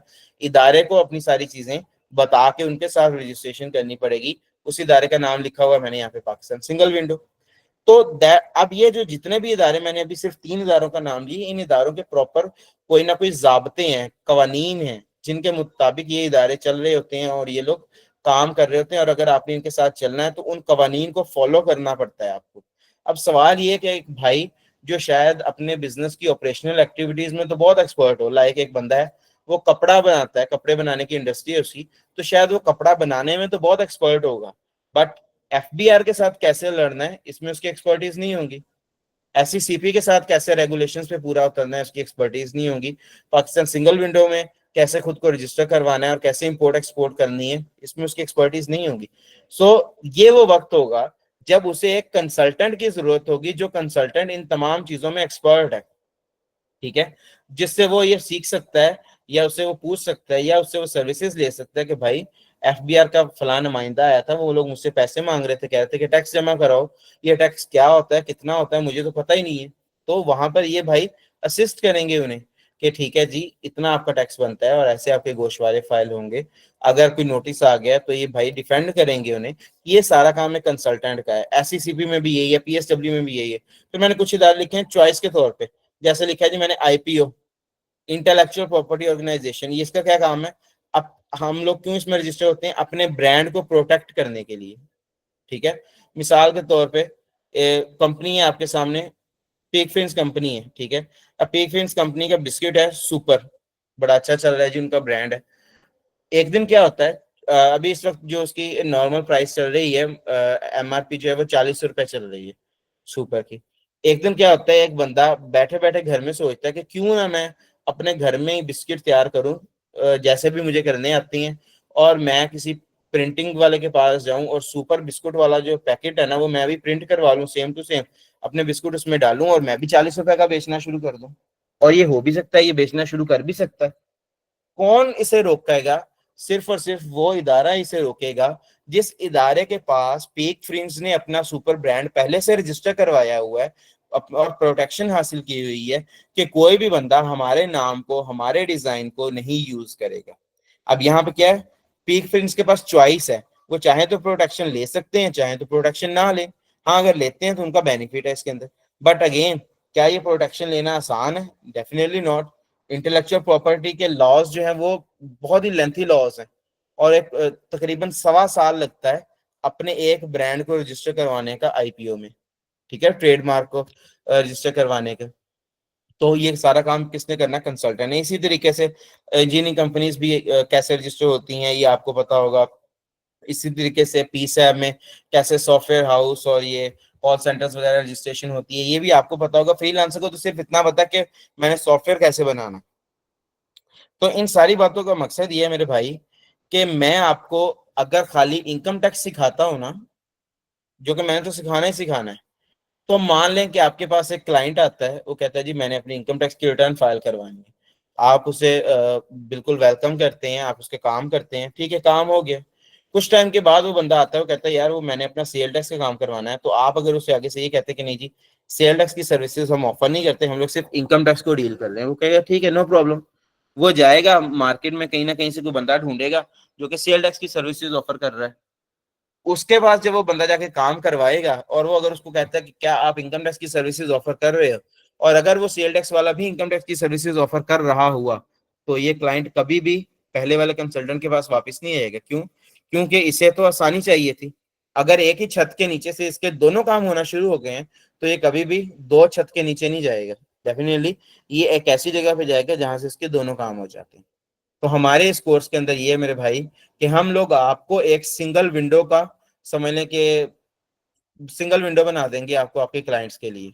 जब आप को कमोबेश 20 इदारों का काम सीख के बैठे होगे, तो आपके पास कोई भी क्लाइंट आए, किसी भी किस्म की वो अपनी बीमारी लेके आ जाए, कोई भी इशू लेके आ जाए, आपके पास उसका इलाज मौजूद होगा, और वो क्लाइंट कभी भी आपके पास से नहीं जाएगा। यहाँ तक के सबसे एंड पे पहुंच जाएं कि वो बंदा आपको ये कहे कि यार भाई मैंने बिजनेस शुरू किया हुआ है, तो फलां जो मेरे कंपेटिटर्स हैं वो कोई एडवर्टीजमेंट वगैरह करते हैं, तो उनकी सेल्स वगैरह काफी अच्छी चल रही है, तो मुझे भी एडवर्टीजमेंट करनी है, तो क्या आपका कोई एडवर्टीजमेंट वाला जानने वाला है?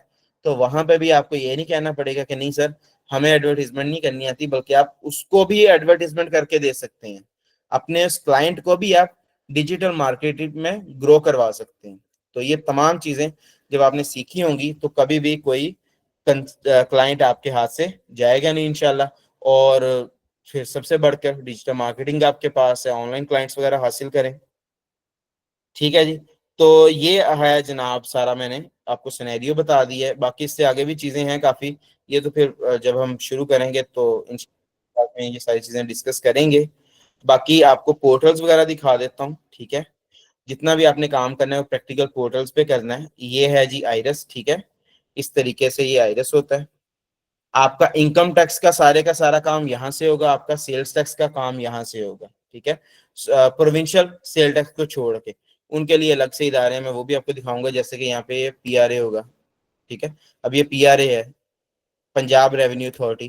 तो पंजाब रेवेन्यू अथॉरिटी ने अपना अलग से पोर्टल बनाया हुआ है, इनके काम अलग से यहाँ पे हो रहे होते हैं। जो आपका फेडरल रिटर्न्स होती है इनकम टैक्स की, सेल टैक्स की, वो आपकी यहाँ से जारी होती हैं। इसके अलावा अगर आप कंपनीज का काम करते हैं तो इजी फाइल के ऊपर आपके सारे काम कर रहे होते हैं, ठीक है। ये आपका एससीसीपी का पोर्टल है, इजी फाइल। इसके ऊपर आपको प्रैक्टिकली ये सारे काम इजी फाइल के सिखाए जाएंगे। गवर्नमेंट के पोर्टल्स जो हैं उनके बारे में आपको बताता चलूं कि थोड़े से स्लो होते हैं। अगर आप लोग नया काम कर रहे हैं तो आपको ये मैं बताता चलूं, अगर आप पहले से काम कर रहे हैं तो आपको अंदाजा होगा कि इनमें इश्यूज वगैरह आते रहते हैं। लॉन्च होने में थोड़ा टाइम ले लेते हैं अक्सर, फिर एक दफा चल पड़े तो फिर काम चलता रहता है। अच्छा, एक चीज आपको और बताता चलूं जी, बहुत ही इंपॉर्टेंट है, वो ये है कि हम लोग आपकी प्रैक्टिस भी करवाएंगे। एक तो ये है ना कि मैं आपको सारा काम करके दिखा दूं, क्लास की रिकॉर्डिंग भी आपको मिल जाए, एलएमएस पोर्टल पे सारा कुछ हो जाए, लेकिन आपने अपने हाथ से कभी रिटर्न फाइल ही ना की और पहली दफा आपके पास क्लाइंट आए तभी आप करें, तो ये कोई इतनी मजेदार चीज नहीं है। मजेदार चीज ये है मेरे भाई कि जब आपके पास क्लाइंट आए तो उससे पहले आपको 10-15 रिटर्न कर चुके हो और आपका हाथ बिल्कुल जो है वो फ्लो में हो। तो इसके लिए हम लोग क्या करते हैं जी, अपने क्लाइंट्स को अपने फॉर्म के अपने स्टूडेंट्स को अपने फॉर्म के रियल क्लाइंट्स देते हैं, ठीक है। जैसे मैं आपको भी सिर्फ अगर इस एक लैपटॉप में ही दिखाऊं तो यहाँ पर आपको काफी ज्यादा क्लाइंट्स नजर आएंगे, ठीक है। तो ये देखें, इसमें सारे इंडिविजुअल क्लाइंट्स भी हैं, ठीक है, ये लॉगिन आईडीज होती हैं। और इसमें जो है वो सारे के आपके यहाँ पे ऑनवर्ड फिर आपके कॉर्पोरेट क्लाइंट्स शुरू हो जाते हैं, कंपनीज वगैरह भी हैं, ठीक है। तो इस तरह के अल्हम्दुलिल्लाह हमारे पास सैकड़ों क्लाइंट्स हैं। हम हर स्टूडेंट को मिनिमम मिनिमम एक दो आइरिस की आईडीज देते हैं। इसी तरीके से जब आप इजी फाइल के मॉड्यूल पे चले जाएं, कॉर्पोरेट के मॉड्यूल पे, तो वहां पे आपको इजी फाइल की आईडीज दी जाएंगी, ठीक है। एक आईडी उसका पासवर्ड, ठीक है, ताकि आप लोग कंपनीज बनाओ। तो उससे पहले भी आप लोग कंपनीज के पोर्टल पे, ये जो है ना ये इजी फाइल का पोर्टल है, तो यहाँ पे आप कंपनीज वगैरह बना सकते हैं जितनी भी आपकी प्रैक्टिस होती है। आप कंपनी कैसे बनाते हैं, इलेक्शंस वगैरह कैसे होते हैं, ये सारे के सारे आप तजर्बे यहाँ से कर सकते हैं। इस तरीके से कंपनीज होती हैं। जैसे ये भाई हैं तो इनकी दो कंपनीज हैं, ब्रासकॉन प्राइवेट लिमिटेड के नाम से है, हाइट्स डेवलपर्स प्राइवेट लिमिटेड के नाम से है। और कंपनीज भी बहुत पुरानी पुरानी है। ये 4 दिसंबर 1997 की है, ये 30 अगस्त 2012 को रजिस्टर हुई, यानी इनमें बहुत कुछ है सीखने को। बहुत तरह के नोट्स होंगे, बहुत सारी जो है वो ऑब्जर्वेशंस होंगी जो आप सीख सकते हैं कि अच्छा जब मैं क्लाइंट का काम कर रहा हूँ तो मुझे किन किन चीजों को फेस करना पड़ सकता है। फिर आप वो डाटा भी अपने पास स्टोर कर सकते हैं, ठीक है। लाइक होता है ना कि फलां को नोटिस आया था तो उसने ये रिप्लाई दिया था, तो ये रिप्लाई अगर मैं अपने पास रख लूँ, जब मेरे किसी क्लाइंट को आएगा तो मैं उस टाइम इसको यूज कर सकता हूँ। तो इसके लिए भी आपको bulk of notice as well as bulk of replies आपको दिए जाएंगे, जो आप हमेशा के लिए अपनी फर्दर टैक्स के कैरियर में आप उन्हें यूज भी कर सकते हो। तो ये जनाब आपको हर तरह के क्लाइंट की लॉगिन आईडी दी जाएगी हर पोर्टल पे। हमारे पास कोई रेप्लिका सॉफ्टवेयर नहीं होगा, कोई डमी सॉफ्टवेयर नहीं होगा जिसके अंदर ऑटोमेटिकली हम लोग खुद सिनेरियोज क्रिएट करके आपको कहें कि वो जिस तरह एक छोटे बच्चे की वो बाइक होती है ना, जब नया नया बच्चा बाइक चलाना सीखता है तो उसकी साइडों पे वो छोटे छोटे दो स्पोर्टिंग व्हील्स लगे होते हैं। वो कभी भी बाइक गिरती नहीं है, वो जितना मर्जी चलाता रहे, पहले दिन ही चलाएगा तभी भी वो नहीं गिरेगी। तो बेसिकली एक बाइसिकल कम होती है और वो एक 4 व्हील जो आप व्हीकल है वो बन जाता है। तो उस केस में बच्चा तब तक नहीं प्रॉपर सीख पाता जब तक आप उसके वो साइडों के दोनों साइड्स पे वो जो छोटे छोटे व्हील्स लगे होते हैं उनको रिमूव ना कर दें। तो हम आप लोगों को जो है वो बच्चों वाली उस साइकिल के ऊपर नहीं चलाएंगे जिसके साथ व्हील्स लगे होते हैं। हम लोग आपको पहले दिन से ही बड़े वाली साइकिल देंगे, और हाँ आपके साथ जरूर चलेंगे कि जहां कहीं आप गिरने लगोगे तो इंशाल्लाह आपको पूरी तरीके से गाइड किया जाएगा। लेकिन आपको मार्केट के रियल सिनेरियोज के अंदर आपको बिठाया जाएगा कि रियल क्लाइंट्स, रियल बिजनेसेस चल रहे हैं, रियल इंजीनियरिंग कंपनीज हैं, इंजीनियरिंग फर्म्स हैं, सॉफ्टवेयर हाउसेज हैं, कॉल सेंटर्स हैं, इन्हें क्या क्या इश्यूज फेस करने पड़े हैं, एक्सपोर्टर्स हैं, चीजें एक्सपोर्ट कर रहे हैं, या आपके टेक्सटाइल इंडस्ट्रीज के लोग हैं, पेंट इंडस्ट्रीज के लोग हैं, इन्हें किस तरह के सवालात फेस करना पड़ते हैं इदारों से, ये चीजें आपके अपने हाथ में पहले से ही मौजूद होंगी। तो जब आप सर्व करने लगोगे तो बहुत ईजी हो जाएगा आपके लिए। तो ये जनाब आपका through out the course practically हम ऐसे चलेंगे। इसमें आपके हर तरह के पोर्टल्स जो है वो इन्वॉल्व होंगे। अगर आप आईपीओ का काम करते हैं जनाब, लाइक वो आपका इंटेलेक्चुअल प्रॉपर्टी का कोई काम है, ट्रेडमार्क कोई आपसे रजिस्टर करवाने आ जाता है, लोगो रजिस्टर करवाने आ जाता है, तो आपको आईपीओ के पोर्टल पे लॉगिन आईडीज वगैरह भी दी जाएंगी। इसी तरीके से पीआरए, केपीआरए, एसआरबी, ये मैंने आपको सारे सिखाने हैं। खा आप सिंध से हो आपको सिंध रेवेन्यू बोर्ड का काम सिखाया जाएगा, आप केपी से हैं आपको केपीआरए का काम सिखाया जाएगा, आप पंजाब से हैं आपको पीआरए का काम सिखाया जाएगा, आप बलोचिस्तान से हैं आपको बीआरए का काम सिखाया जाएगा। ठीक है, तो ये हर तरह के पोर्टल्स हमारे पास मौजूद होते हैं, क्लाइंट्स हर तरह के हैं। यहाँ पर भी आपके पास ट्रेडमार्क के क्लाइंट्स भी आपको दिए जाएंगे, ये मेरे इस लैपटॉप में भी हैं कोई 5-6, बाकी जो है वो फिर आपको फर्म का डाटा शेयर कर दिया जाएगा। इसी तरीके से पाकिस्तान सॉफ्टवेयर एक्सपोर्ट बोर्ड है, पाकिस्तान सिंगल विंडो है, तो इन तमाम इदारों के भी आपको काम करवाए जाएंगे। ठीक है, लाइक ये आपका टीसी आ गया, यहाँ पे जनाब आपका पीएसडब्ल्यू आ गया, यहाँ पे आपका पीसैब आ गया। पीसैब की जो वेबसाइट है ना, पहले पीसैब होती थी, अब इनकी वेबसाइट का जो डोमेन है वो होता है techdestination.com, गवर्नमेंट की वेबसाइट है ये। इसके ऊपर सॉफ्टवेयर हाउसेज और आपके जो कॉल सेंटर्स वगैरह हैं वो सारा कुछ यहाँ पे रजिस्टर होता है, फ्रीलांसर्स वगैरह। ये आपको प्रैक्टिकली ही सारा कुछ सिखाया जाएगा। यहाँ पे आपको इंपोर्ट एक्सपोर्ट कैसे करते हैं, किस तरीके से आपने पाकिस्तान सिंगल विंडो के साथ रजिस्ट्रेशन करवानी है, ये आपको यहाँ पे सारा कुछ सिखाया जाएगा। कैसे आप अगर एक्सपोर्ट करते हैं तो आपकी गुड्स डिक्लेरेशन वगैरह कैसे आती है, कैसे आप उस गुड्स डिक्लेरेशन को सेल टैक्स रिटर्न्स में यूज करते हैं, अपने इनेक्जर्स कैसे भरते हैं अपनी जो है जीडीज को यूज करते हुए। तो ये सारी चीजें आपको यहाँ से सिखाई जाएंगी। इसके अलावा फिर पीसी इंजीनियरिंग फर्म कोई आपके पास रजिस्टर होने के लिए आ जाती है, वो आपको कैसे करना है। फिर जनाब और कितने इदारे हैं आपके पास, पीआरए बीआरए वगैरह तो मैंने आपको बताया, एसआर भी हो गया फॉर एग्जांपल।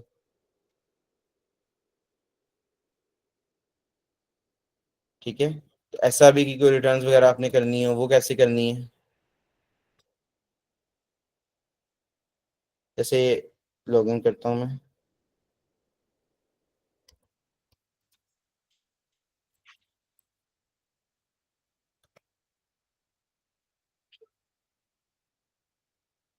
इनके लिए रोज नए से नए रोल होते हैं।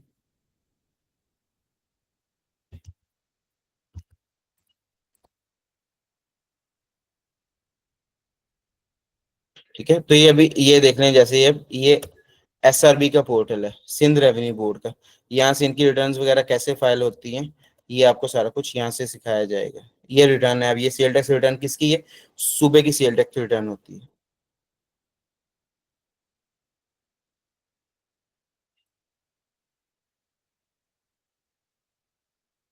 ठीक है, तो ये सबमिट कर चुके हुए हैं। तो अच्छा जी, उसके बाद ये सारी चीजें थी कोर्स से रिलेटेड। अब आपको जो सबसे इम्पोर्टेंट चीज है वो मैं ये बताता चलूँ वंस अगेन कि आपके पास दोनों ऑप्शंस मौजूद हैं। अगर आप 4 मंथ कोर्स करना चाह रहे हो आपके पास वो भी एक बड़ा अच्छा ऑप्शन है। टैक्स सीजन की वजह से हम लोगों ने इस वक्त 50% डिस्काउंट भी ऑफर किया हुआ है। आपके जो कोऑर्डिनेटर्स हैं वो आपको इसके बारे में गाइड कर देंगे, और आप लोग चाहो तो 1 मंथ कोर्स भी कर सकते हो जो कि खाली इनकम टैक्स का है।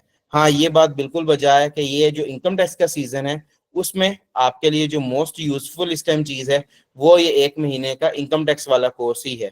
जो हमारा इनकम टैक्स एडवाइजरी का कोर्स है ना 1 महीने वाला, अभी आपके लिए मोस्ट इंपॉर्टेंट यही है। ये कोर्स आपका अब मतलब इसकी जो सर्विसेज है ना, वो अब से लेके 31 दिसंबर तक चलनी है।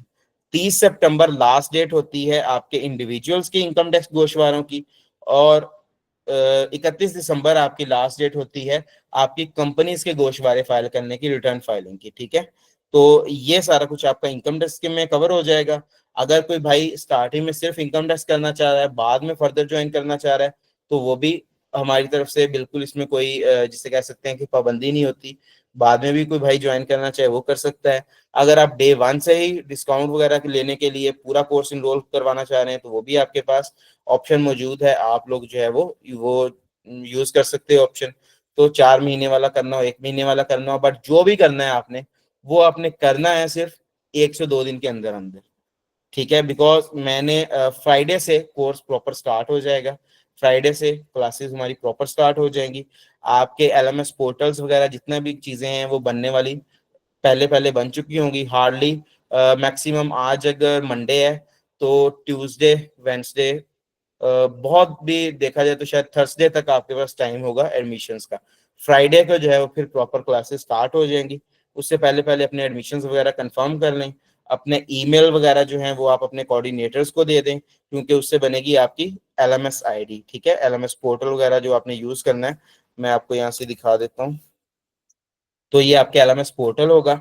इसका ये फायदा है कि जितनी भी आपकी क्लासेस हो रही होती हैं, वो तमाम क्लासेस आपकी रिकॉर्ड हो रही होती हैं। फिर उसके अंदर जो भी स्टडी मटेरियल होता है, नोट्स वगैरह होते हैं आपके, या भी आपकी जो केस स्टडीज वगैरह के रिलेटेड डाटा होता है, वो सारा भी आपके एलएमएस में अपलोड कर दिया जाता है। इसकी लॉगिन आईडी और पासवर्ड आपके अपने पास होगा। लाइक ये मैं अगर आपको इसका लॉगिन पेज दिखाता हूँ, तो इसकी लॉगिन आईडी आपका अपना ईमेल होगा, आपका एक पर्सनल पासवर्ड होगा जिसे आप यूज करते हुए अपने एलएमएस में लॉगिन करेंगे। फिर इस तरीके से आपके बैचेस मौजूद होंगे, जो आपका रेलेवेंट बैच होगा आपने वो बैच अपना ओपन करके अपने लेक्चर्स वगैरह जो है वो स्टार्ट कर देने। ठीक है, तो ये सारा काम तभी होगा अगर आप टाइमली अपनी इन चीज़ों को वाइंड अप करोगे, टाइमली अपने कोऑर्डिनेटर्स के साथ कम्युनिकेट करके उन्हें जो भी रिलेटेड मटेरियल है, लाइक आपका ईमेल है, फ़ोन नंबर है, सीएनआईसी वगैरह, वो सारा कुछ आप प्रोवाइड कर दोगे उन्हें। तो उसके बाद जो है वो आपको कोर्स में इनरोल कर लिया जाएगा। ये इस तरीके से आपका यहाँ पे ईमेल आ जाएगा जनाब, पासवर्ड आ जाएगा। आप लॉगिन करते हैं तो लॉगिन करने के बाद आपके पास डायरेक्टली एलएमएस ओपन हो जाएगा। ठीक है, एलएमएस ओपन होता है, आपके लेक्चर्स वगैरह यहाँ पे मौजूद हैं। फॉर एग्जांपल मेरे ख्याल से ये शाहिद मेमन साहब की लॉगिन आईडी मेरे पास पड़ी है, तो ये मेरे ख्याल से अप्रैल या जून बैच है। तो आपके सामने सारे बैचेस नहीं ओपन हो जाएंगे, जो आपका रेलेवेंट बैच होगा उसके लेक्चर्स आप देख सकोगे। तो वो कोई भी बैच हो सकता है। मिसाल के तौर पर अगर यहाँ पे आप जून बैच में जाते हैं, तो यहाँ पे इस तरीके से आपका कुरिकुलम आ रहा होता है। ठीक है, इसमें फिर जो भी आपके लेक्चर्स वगैरह होते हैं वो आपको यहाँ पे नजर आएंगे।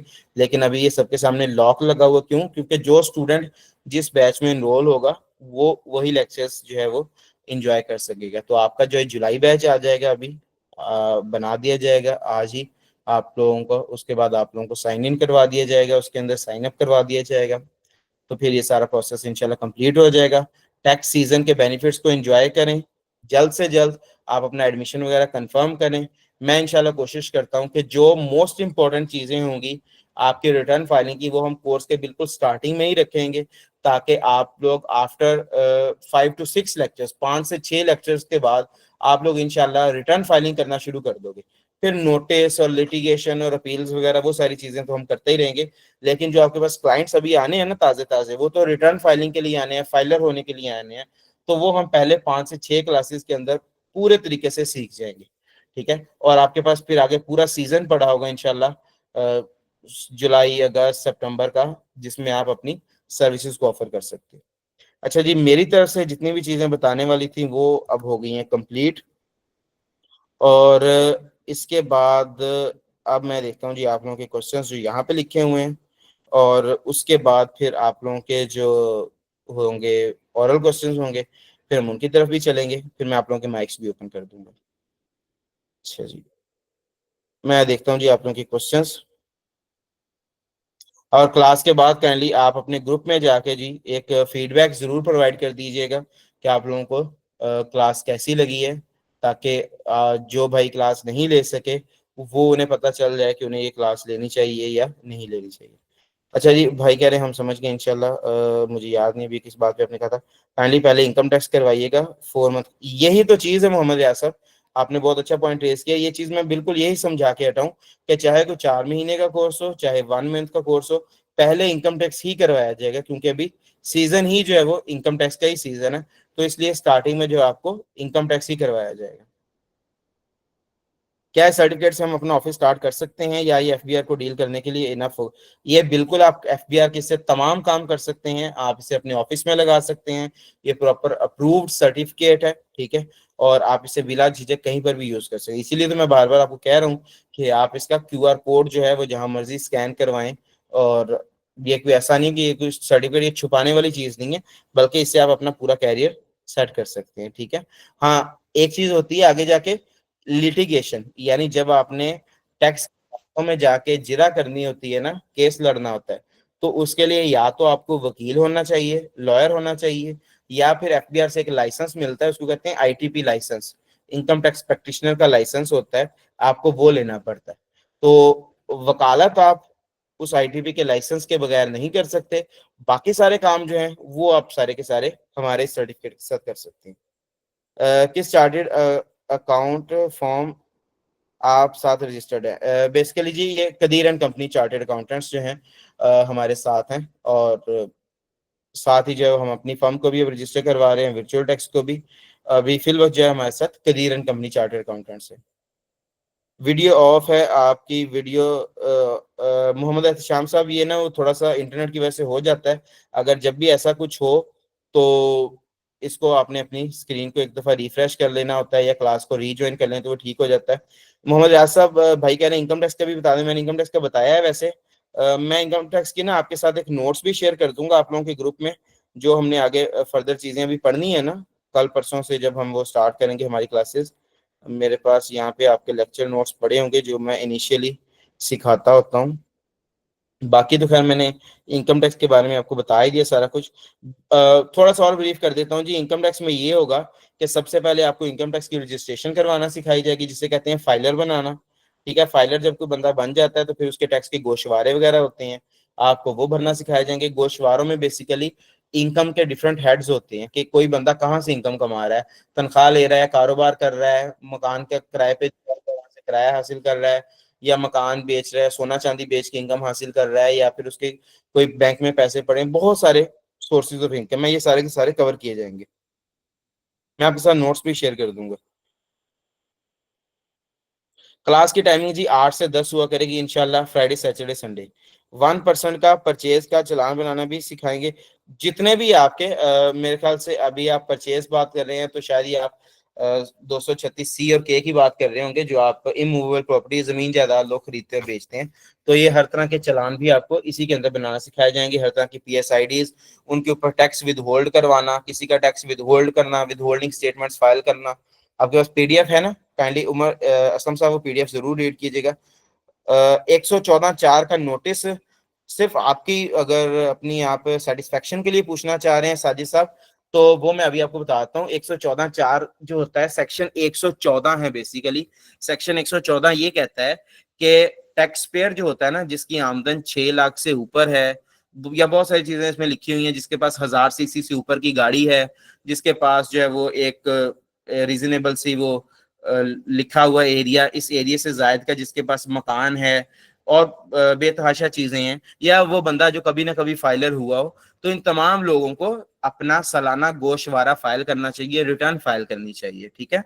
तो अगर कोई बंदा रिटर्न फाइल नहीं करता सेक्शन 114 के कानून के मुताबिक, तो फिर उसका जो सब सेक्शन 4 है, सब सेक्शन 4 के मुताबिक एफबीआर का कमिश्नर जो है वो उसको एक लेटर भेजता है, एक नोटिस भेजता है, और कहता है कि भाई आपने फलां साल की रिटर्न नहीं फाइल की, काइंडली वो फाइल कर दे। ये है सेक्शन 114(4) का नोटिस। उसके रिप्लाई में आप अपनी वो रिटर्न फाइल कर देते हो। ये बहुत सिंपल सी चीज है। Please make a fee instalment schedule for students, it's convenience for us to pay 5,000। Sheikh साहब, ये इसके बारे में आपको आपके जो कोऑर्डिनेटर हैं वो आपको जरूर गाइड कर देंगे। इंस्टॉलमेंट प्लान भी होता है, और वो आपको इसके बारे में बेहतर गाइड कर देंगे, आप बिल्कुल बेफिक्र रहें। उनका काम ही यही है कोऑर्डिनेटर्स का, इसी बारे में तो वो असिस्टेंस देते हैं। Can we get access to previously recorded lectures as tax season start, we have time issue? बिल्कुल, ये चीज मैं सबके लिए ऑफर करता तो नहीं हूँ, लेकिन जुनेद साहब आप लोगों के लिए ये चीज पॉसिबल है। आप लोग एडमिशन वगैरह लेने के बाद फिर हमारे लिए तो ये चीज थोड़ी इजी है कि आपको न्यू बैच की भी एक्सेस देनी है तो पुराने बैच की भी एक्सेस दी जा सकती है। लेकिन जब आप एडमिशन ले लेंगे तो उसके बाद आपको फिर दोनों बैचेस की इकट्ठी एक्सेस दे दी जाएगी, ताकि अगर आपके पास कोई क्लाइंट जल्दी आ जाए और आपको पुराना लेक्चर देख के उसको सर्व करना चाहिए, वैसे तो मैं आपके साथ साथ हूँगा, बट फिर भी आपको लेक्चर की एक्सेस दे दी जाएगी। ये मेरी तरफ से एक गिफ्ट है जी आप सब लोगों के लिए। अच्छा जी, income tax and sale tax तो एक ही कोर्स में कवर करने चाहिए थे, बट आप उसको 1 मंथ वाले कोर्स के साथ ऐड नहीं कर रहे, तो उसको भी इसके करने का मसला नहीं है मुजम्मिल साहब। आप कोई भी मॉड्यूल जो है ना वो आप कर सकते हैं अलग से। अगर आप कहेंगे ना कि जी मैंने इनकम टैक्स और सेल टैक्स करना है, तो आपको ये 2 मॉड्यूल्स करवा दिए जाएंगे, आप बाकी के कोर्स ना करें, ठीक है। आपका उस हिसाब से फी वगैरह जो है वो आता ही सेल टैक्स है। लेकिन इनकम टैक्स को अलग इसलिए किया गया है क्योंकि ज्यादातर काम जो होता है खासतौर पर टैक्स सीजन में वो होता ही सिर्फ इनकम टैक्स का, इसलिए उसको अलग किया गया। क्लास प्रेजेंटेशन अच्छी है, आवाज भी क्लियर आ रही है और डाटा प्रेजेंटेशन अच्छी है। नहीं जी मोहम्मद साहब, अभी तो आपने प्रेजेंटेशन देखी नहीं है, लेकिन मैं बहुत शुक्रगुजार हूँ आपका, आपको चीजें समझ आई हैं।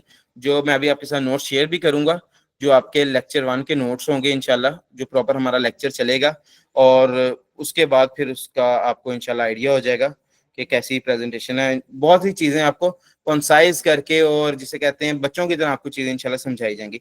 What is 1 month course fee? Fees आपको जो है जी इंस्टीट्यूट गाइड करेगा।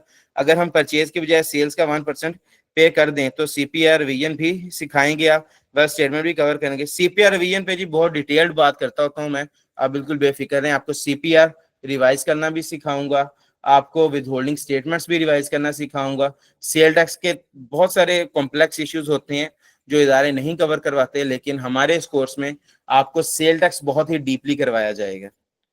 आफ्टर कोर्स आपकी तरफ से income tax returns related help की जाएगी, बिकॉज काफी बार बहुत से मसले, मेरे भाई हम लोग 1 साल से भी ज्यादा टाइम के लिए आपके साथ रहेंगे, और अभी तो आपके पास गोल्डन अपॉर्चुनिटी है कि ये 3-4 महीने तो मैं हूं ही आपके साथ। मैं जितनी देर आपका कोर्स चलना है उतनी देर टैक्स सीजन रहना है, तो मैं आपके साथ हूँ। आपने क्या करना है, आपने डायरेक्ट क्लास में ग्रुप में सवाल पूछ लेना है, क्लास में सवाल पूछ लेना है कि भाई ये क्लाइंट आए हुए हैं और ये इशू है हमें, तो इस चीज को गाइड करें, और आपको उसी टाइम उसकी गाइडेंस मिल जाएगी। Because income tax and sale tax तक तो दोनों एक साथ चल रहे होते हैं, होती हैं, बाकी की चीजें सेपरेट हैं, but income and sale tax का कोई मसला ही नहीं है हुसैन साहब। आप इनकम टैक्स और सेल टैक्स इकट्ठा करना चाहेंगे, आपका इनकम टैक्स और सेल टैक्स इकट्ठा हो जाएगा। आप इनकम टैक्स कंप्लीट कर लेंगे, उसके बाद मॉड्यूल 3 सेल टैक्स में चले जाएं। जो मॉड्यूल 3 कंप्लीट हो जाएगा आपको उसका सर्टिफिकेट इशू कर दिया जाएगा, ठीक है। टैक्स एडवाइजरी का आप आगे कॉर्पोरेट को ना कंटिन्यू कीजिएगा। सैलरीज पर्सन का as a company tax hold करके, कहाँ गया, चलो ऊपर, as a company tax hold करके जमा करवाना वो भी सिखाया जाएगा। कंपनी फॉर्मेशन इस कोर्स में नहीं है क्या? मेरे भाई कंपनी फॉर्मेशन बिल्कुल इस कोर्स में है, और आप लोग इजी फाइल वाली जो मैं बातें कर रहा हूँ ना, एससीसीपी वगैरह, उसमें सारी कंपनी फॉर्मेशन ही तो आती है। सिंगल मेंबर कंपनी से लेके पब्लिक लिमिटेड कंपनी तक, एनजीओ तक, हर तरह की कंपनी आपको बनाना सिखाई जाएगी। और कोई भी कंपनी किसी भी जगह पर जो टैक्स विद होल्ड करती है, खा वो अपने मुलाजमों की सैलरी देते हुए, खा वो रेंट पे करते हुए, रेंट में से टैक्स विद होल्ड करे, या कहीं से कोई अपने वेंडर से, सप्लायर से कोई माल खरीदते वक्त वहां पे पेमेंट करते वक्त कोई चीज विद होल्ड करे, हर तरह की विद होल्डिंग स्टेटमेंट्स आपको करवाई जाएंगी। सेक्शन 165 हो गया, 167 वगैरह हो गया, या 149, तमाम तर आपको विद होल्डिंग स्टेटमेंट्स करवाई जाएंगी। डू वी हैव टू पे course fee for 1 month course in full और कैन वी पे इन टू इंस्टॉलमेंट? मैं इतना ज्यादा तो नहीं जानता, बट जितना तक मुझे पता है जी अहमद साहब, 1 मंथ कोर्स में इंस्टॉलमेंट्स जो होती हैं वो इतनी ज्यादा नहीं होती, बट फिर भी आप कोऑर्डिनेटर आपको बेहतर गाइड करेंगे। बेसिक से, बिल्कुल बेसिक से चलते हैं जी हम। मैंने शायद बताया नहीं कि हमारे इस कोर्स में अकाउंटिंग भी सिखाई जाती है, क्योंकि आगे जाके जब टैक्सेशन में आपको कैलकुलेशंस और इस टाइप की चीजों से डील करना पड़ेगा, तो उससे पहले आपको अकाउंटिंग भी सिखाई जाएगी। क्लास टाइम ड्यूरेशन ज्यादा है, कंटिन्यूसली 2 आवर्स, कंटिन्यूसली 2 आवर्स होते हैं बिल्कुल, थोड़ा टाइम ज्यादा है, बट इसके अंदर हमारी नमाज की ब्रेक भी होती है। आपको पता है 9 बजे के आसपास जो है वो डिफरेंट इलाकों में ईशा की नमाज का टाइम हो जाता है, तो हम लोग नमाज ब्रेक भी लेते हैं। फिर आपको पता है उसके बाद क्वेश्चन आंसर सेशन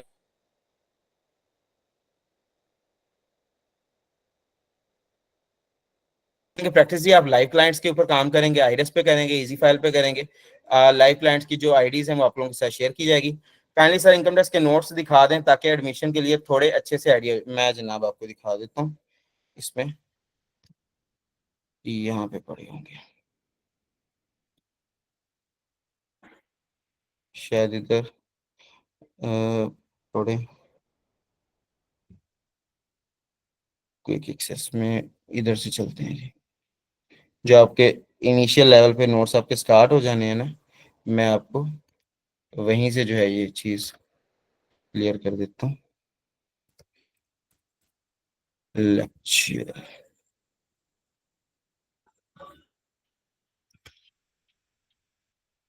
ये रहा के जी आपके CTCA के लेक्चर नोट्स आ गए।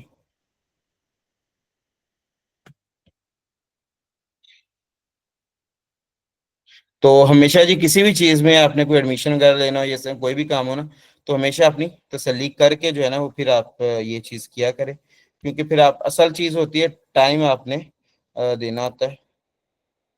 तो अच्छा नहीं, ये आपके कॉर्पोरेट के नोट्स हैं। मैं आपको इनकम टैक्स का कॉर्पोरेट के अभी आपको शायद आप परेशान हो जाएंगे ये अचानक से इतनी बड़ी बड़ी चीजें क्या है। बाकी इस तरीके से हमारे नोट्स होते हैं, जैसे ये कॉर्पोरेट मॉड्यूल है, ठीक है, इसमें आपके सारे बिजनेस मॉडल्स और इस टाइप की सारी चीजें, एक एक चीज आपको पूरी पूरी मैंने एक्सप्लेन करनी है, ठीक है। फिर इसके साथ ये तो PDF फाइल है ना, इसके साथ फिर आपके पास होती है जनाब एक्सेल के ऊपर में सारा डाटा हमारे अलग अलग बैचेस का बना होता है। जैसे मैंने कॉर्पोरेट की बात की है ना, तो अगर आप यहाँ पे देखें तो अभी यहाँ पे मेरे ख्याल से मेरे इधर पड़े हैं जनवरी बैच के सारे नोट्स। तो अब ये देखें, यहाँ पे मैं सारा फिर एक्सेल के ऊपर काम करवाता होता हूँ, ठीक है।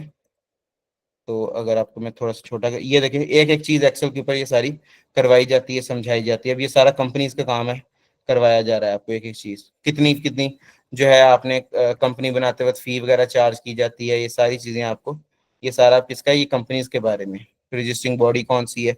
इसी तरीके से अगर आप फॉर एग्जाम्पल कोई सेल टैक्स की चीजें आ जाती हैं, आपको सेल टैक्स के बारे में जो है वो एक एक चीज प्रॉपर यहाँ पर, ये जो एक्सेल के अंदर चीजें होती हैं ना, ये हर बैच की अलग अलग है।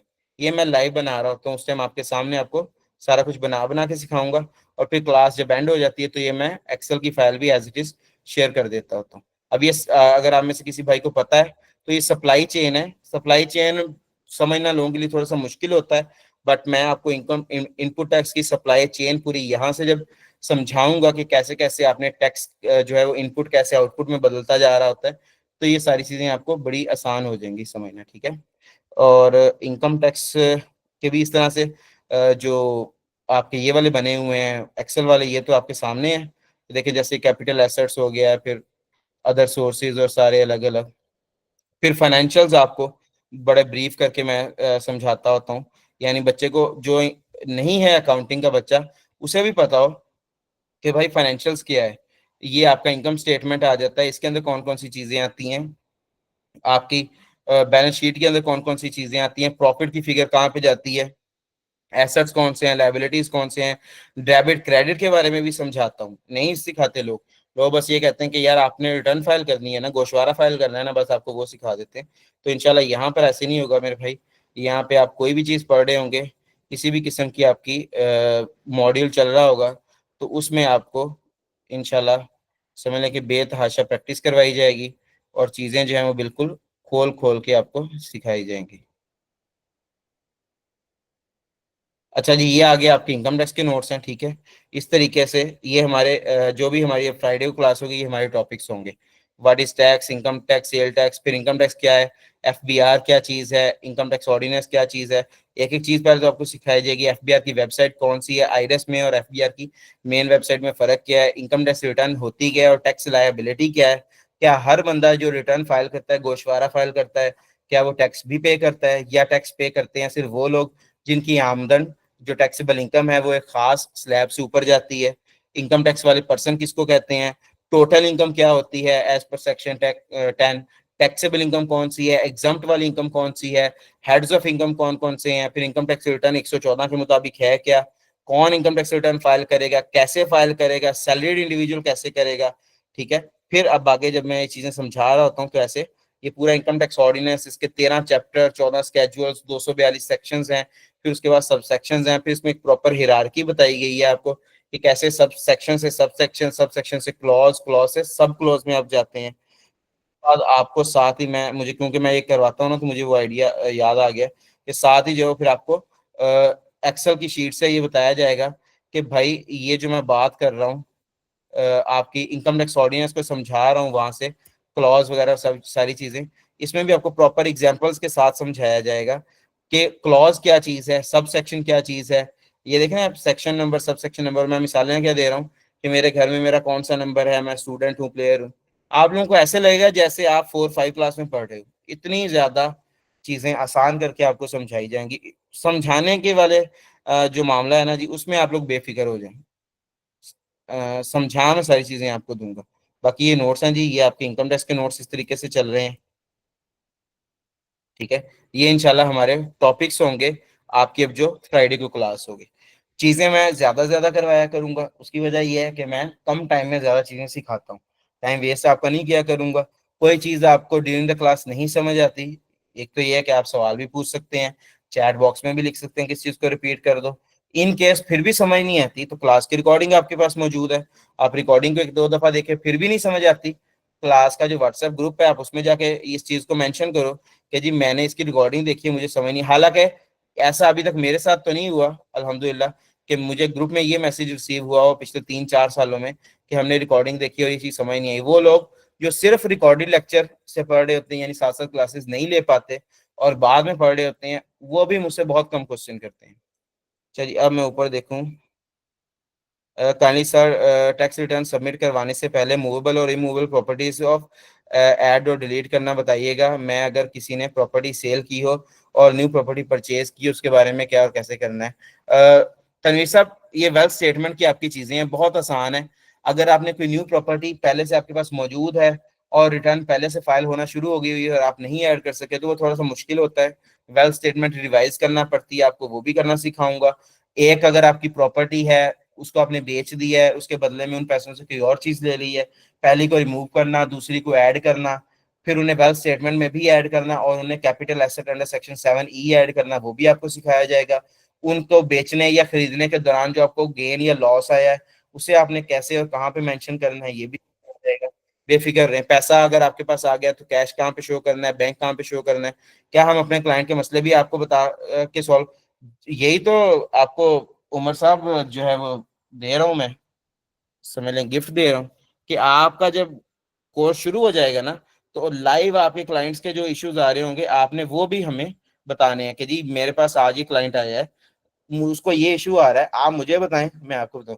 और ये चीज ऐसे नहीं है कि मैं सिर्फ आपको ऑफर कर रहा हूँ, ये हमारी फील्ड में अगर अच्छे तरीके से ईमानदारी से चलें तो हर बंदा ही ऐसे कर रहा होता है। बहुत सारी ऐसी चीजें होंगी जो शायद मुझे अभी तक ना आती होंगी, क्योंकि अभी मेरा एक्सपीरियंस शायद 6-7 साल है, ऐसे भी लोग बैठे हैं जिनका एक्सपीरियंस 30-40 साल है, तो मैं फिर उनसे आगे पूछ रहा होता हूँ, वो वाले कहीं आगे और उनसे आगे पूछे होते हैं। हत्ता कि एक वो टाइम आ जाता है कि जब हमारे जो सीनियर्स होते हैं वो फिर डायरेक्ट FBI के कमिश्नर से पूछ रहे होते हैं कि भाई ये आपने जो नोटिस भेजा है, पहले आप हमें समझाओ कि इसका हल क्या है। तो FBI के कमिश्नर साहब खुद समझा रहे होते हैं कि अच्छा जो मैंने नोटिस भेजा है ना, इसको आपने ऐसे ऐसे सॉल्व करना है, इसका हल ही है, क्योंकि सवाल पूछने वाले बंदे को तो जवाब ऑलरेडी पता ही होता है, ठीक है। तो ऐसा कहीं पर भी जाके पेज ब्लैंक नहीं होगा, गली कहीं पर जाके बंद नहीं होती, आगे से आगे रास्ता मिल ही जाता है, और वो रास्ता दिखाना मेरा काम है, वो मैं इंशाल्लाह आपको सारा कुछ करवा दूंगा। तो जी, रियाज साहब कह रहे हैं कि डाटा कलेक्शन नाइस है। बहुत शुक्रिया रियाज साहब, बहुत शुक्रिया जुनेद साहब। अच्छा, अगर किसी भाई ने अब ऑरली कोई क्वेश्चन करना है तो आई एम अवेलेबल, मैं आपके जो माइक्स हैं वो अनम्यूट कर देता हूँ, बट हैंड रेज करके आपने सवाल पूछना है ताकि वो जिसे कहते हैं ना मैस ना क्रिएट हो। बाकी जो भाई समझते हैं कि उन्होंने जो चीज़ें पूछनी थी, बतानी थी, मेरी तरफ से कंप्लीट हो चुका है। जो भाई करना चाह रहे हैं उनके लिए आई एम अवेलेबल, और काइंडली ग्रुप में जाके आप लोगों ने फीडबैक जरूर देना है। मैं देखूं जी, हैंड रेस किया किसी भाई ने, मेरे सामने यहाँ पर भाई आ रहे हैं, ये मोहम्मद रियाज साहब ने हैंड रेस किया है। मोहम्मद रियाज साहब, आप काइंडली अपना माइक यूज कर सकते हैं, मेरी तरफ से ओपन है।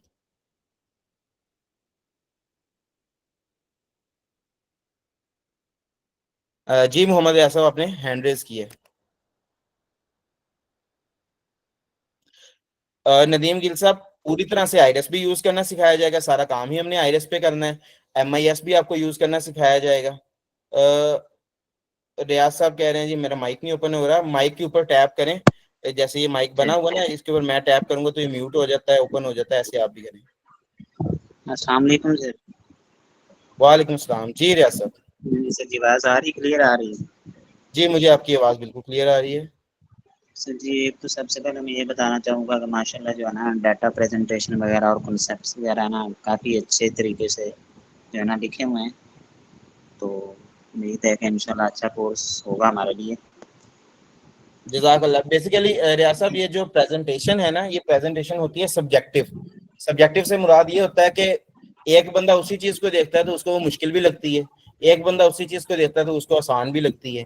तो इसमें दोनों साइडों से ही जो है वो एफर्ट हो रही होती है, आपकी तरफ से समझने की एफर्ट होती है, मेरी तरफ से समझाने की एफर्ट होती है। तो इंशाल्लाह उम्मीद करते हैं कि हम दोनों मिल के इस चीज को जो है टैकल कर लेंगे।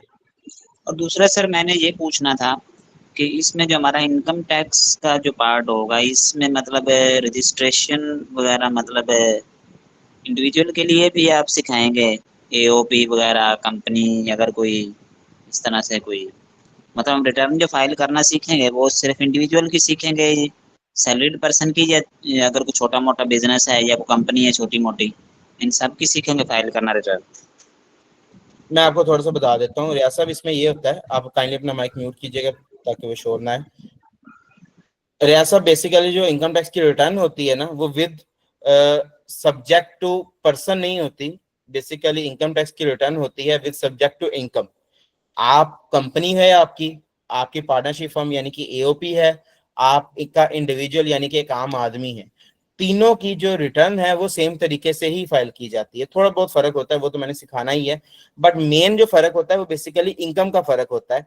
तो ये तीनों तरह के जो पर्सन है ना, इंडिविजुअल, AOP और कंपनी, ये तीनों तरह के पर्सन जो हैं वो हर तरह की इनकम कमा सकते हैं। हाँ, आपकी जो कंपनी है और जो पार्टनरशिप फर्म है ये सिर्फ सैलरी इनकम नहीं कमा सकती। कंपनी और पार्टनरशिप फर्म की सिर्फ 4 तरह की इनकम्स होती हैं: income from capital gain, income from property, income from other sources and income from business. जबकि इंडिविजुअल की एक 5वीं इनकम होती है, इनकम फ्रॉम सैलरी। तो मैंने क्या करना है, मैंने आपको हर तरह का इनकम के हेड की रिटर्न करवाना सिखानी है। पहले सैलरी की सारी सिखाऊंगा, ठीक है, फिर उसके बाद कैपिटल गेन, फिर प्रॉपर्टी, फिर अदर सोर्सेज, फिर इनकम फ्रॉम बिजनेस पे हमारा अच्छा खासा टाइम लगेगा, ठीक है। फिर उसके बाद कंपनी और AOP यानी कि पार्टनरशिप फर्म, अगर इनका फर्क जो है कि इंडिविजुअल में फलां चीज होती है, पार्टनरशिप फर्म में नहीं होती, या पार्टनरशिप फर्म में कोई चीज एक्स्ट्रा होती है, आपको वो सिखाई जाएगी। कंपनीज में जो एक्स्ट्रा चीजें आपको वो सिखाई, मिसाल के तौर पे आपकी जो कंपनी होती है प्राइवेट लिमिटेड कंपनी, उसके लिए जरूरी है कि जब वो कंपनी की आप रिटर्न फाइल करते हैं ना, तो उसके साथ आपने चार्टेड अकाउंटेंट की ऑडिट रिपोर्ट लगानी होती है। अब ये क्या है, ये एक फर्क आ गया, तो मैंने इस चीज को भी सिखाना है कि भाई कंपनी की रिटर्न फाइल करते वक्त इसके साथ ऑडिट रिपोर्ट लगेगी। उसके अलावा फॉर एग्जांपल मैं आपको सिखा रहा हूँ, क्या उसे कहते हैं, पार्टनरशिप फर्म है, तो मैं आपको उसकी रजिस्ट्रेशन सिखाऊंगा, क्योंकि पार्टनरशिप फर्म एक तरीके से रजिस्टर होती है। कंपनी है, कंपनी को रजिस्टर नहीं करना पड़ता, कंपनी बनाते हैं आप SECP के पास, और ऑटोमेटिकली FBR आपको ईमेल भेज देता है कि आपकी कंपनी हमने अपने पास रजिस्टर कर दी है। इंडिविजुअल की रजिस्ट्रेशन तो बिल्कुल बेसिक चीज है, वो मैंने सिखानी ही सिखानी है। इसी तरीके से अगर आपका थोड़ा सा नॉलेज होगा तो आगे जाके आपको पता चलेगा, कंपनीज के केस में टैक्स की डिफरेंट टाइप्स और भी आ जाती हैं। उसमें अल्टरनेटिव कॉर्पोरेट टैक्स भी होता है, फिर आपका minimum tax regime, turnover tax भी होता है। तो वो एक्स्ट्रा चीजें होती हैं, आपको वो भी सारी सिखाऊंगा। बहुत ज्यादा इन डेप्थ जाके चीजें आपको सिखाई जाएंगी। जी उमर असलम साहब, आपका हैंड रेज है। अस्सलाम वालेकुम सर। सर मैं पूछ रहा था आपसे कि जो आपका ये 4th मंथ वाला कोर्स और जो 1 मंथ वाला कोर्स है, इसमें अगर हम 4th मंथ वाले पे जाएंगे तो बैच अलग हो जाएगा, ये सेम बैच रहेगा और फिर आप आहिस्ते आहिस्ते चीजें चेंज करते जाएंगे? नहीं, बैच आपका चेंज हो जाएगा। जो आपका ये वाला बैच आप जिसमें इस वक्त हैं, ये आपका बैच रहेगा इनकम टैक्स तक। उसके बाद क्योंकि इस बैच में कुछ लोग होंगे जो कि इनकम टैक्स वाले ही होंगे, हम लोग बैचेस खत्म नहीं करते ना, ग्रुप रहते हैं हमेशा के लिए। तो फिर ये क्या होगा कि आप में से जो लोग कहेंगे कि हमने 4 मंथ कोर्स करना है, उनका फिर उस टाइम CTCA का अलग से बैच बन जाता है, और उनका जो है जी CTCA के लेक्चर्स उस ग्रुप में फिर हुआ करेंगे, और जो ये वाला आपका ग्रुप होगा इसके लेक्चर्स यहाँ पे इख्तिताम हो जाएगा, और फिर ये सिर्फ एक डिस्कशन ग्रुप बन के रह जाएगा, जिसमें आपस में मेंबर्स डिस्कशन कर सकते हैं, टीचर से कोई चीज पूछ सकते हैं, आपका ग्रुप अलग से बन जाएगा। तो सर इसमें मतलब ये वाले में इनकम टैक्स के बाद उसमें 4th मंथ वाला है, उसमें मतलब कौन सी चीजें ऐड ऑन है, मतलब हम उसमें कौन से ऐसे बेनिफिट्स हैं जो हम वहाँ उस तरफ मूव ऑन, आपने कहा ना कि वो थोड़ा बेनिफिशियल होगा, तो उसमें क्या क्या चीजें इंक्लूड थोड़ा सा वो ये चीज है ना मेरे भाई, कि जो आपका है ना 1 मंथ वाला कोर्स, 1 मंथ वाले कोर्स में ना सिर्फ ये मॉड्यूल 1 है और मॉड्यूल 2 है, और मॉड्यूल 6 डिजिटल मार्केटिंग है, ये module 3 sales tax, module 4 company बनाना और इस तरह कंपनियों के सारे काम, और फिर ये IPO, CCI, PSAP, PSW, PCOBI, ये सारे काम आपके मॉड्यूल 5 वाले ही हैं, ये 4 मंथ कोर्स के अंदर ही हैं। मैं आपको प्रैक्टिकली बता देता हूँ अगर आपको नहीं पता, इनकम टैक्स का जो काम होता है ना ये सालाना होता है, मतलब आप सालाना तो आपने करना ही करना होता है, इसके अलावा आप थ्रू आउट द ईयर आपके पास लोग आते रहते हैं फाइलर बनने के लिए, कोई जमीन बेचने लगता है, कोई खरीदने लगता है, किसी का बैंक में टैक्स कटना शुरू हो जाता है, कोई कहता है जी मैंने सॉफ्टवेयर हाउस बनाना है इसलिए मैंने FBR में रजिस्टर होना है, कोई कहता है मैंने फ्रीलांसर के तौर पे, तो ये काम आपके पास आता रहता है टैक्स सीजन के अलावा भी।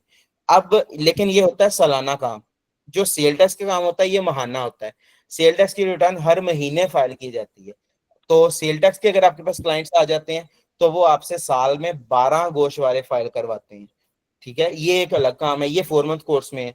इसी तरीके से कंपनी बनाना भी 4 मंथ कोर्स का हिस्सा है, और जब कंपनी बना लेते हैं ना तो जो कंपनियों को बनाने वाला इदारा है SECP, उसकी भी सालाना रिक्वायरमेंट्स होती हैं, उन्हें कहा जाता है एनुअल फॉर्म्स, शायद आपने नाम सुने हो, फॉर्म A होता है, फॉर्म 9 होता है, फॉर्म 19 होता है, इसके अलावा आपका जो है वो UBO डिक्लेरेशन वगैरह जो आ जाती है इसके अंदर, फिर इसके अलावा फॉर्म 24 होता है इसके अंदर आपका, फॉर्म 28 पहले होता था, फॉर्म 29 होता था, वो खत्म हो गए, तो ये इनकी सालाना रिक्वायरमेंट्स हैं, जिस तरह FBR की रिटर्न होती है ना इस तरह से SECP की भी रिटर्न होती हैं, ये सारा कुछ फिर आपका आगे 4 मंथ कोर्स का हिस्सा है।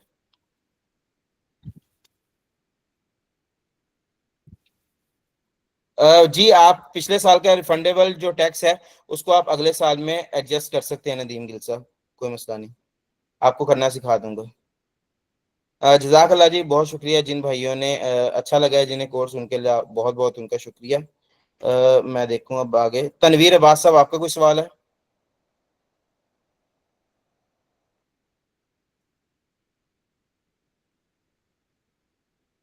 फरहान अली साहब आपका कोई क्वेश्चन है, आपने हैंड रेस किया हुआ है?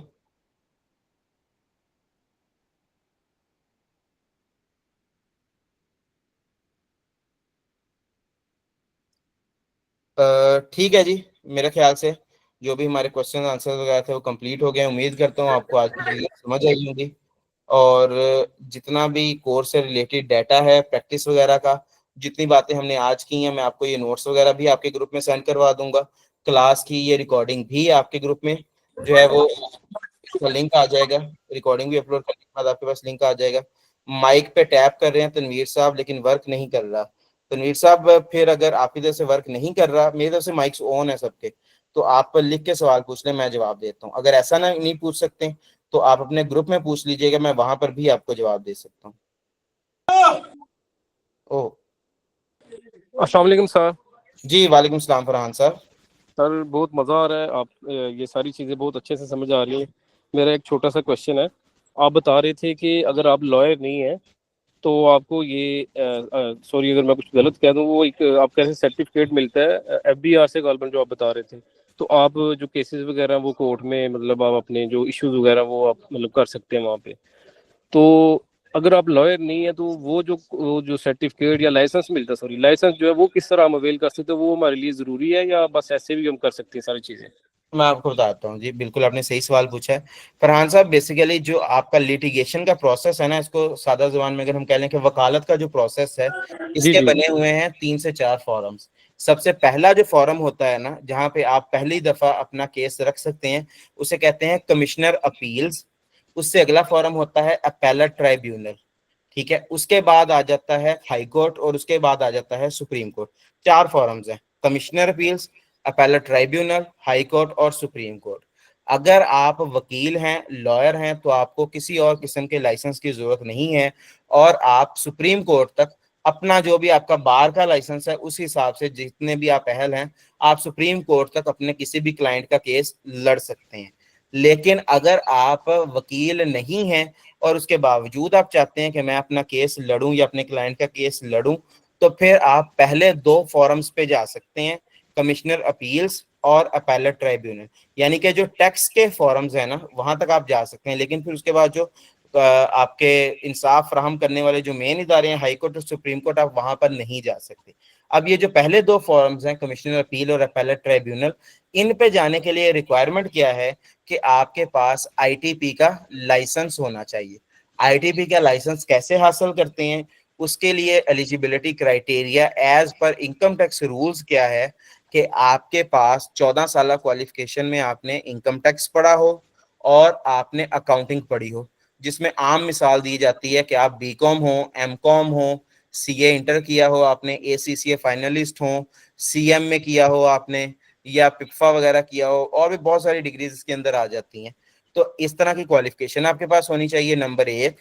नंबर 2 पे आपके पास किसी भी टैक्स कंसल्टेंसी फर्म का 1 साल का एक्सपीरियंस लेटर होना चाहिए।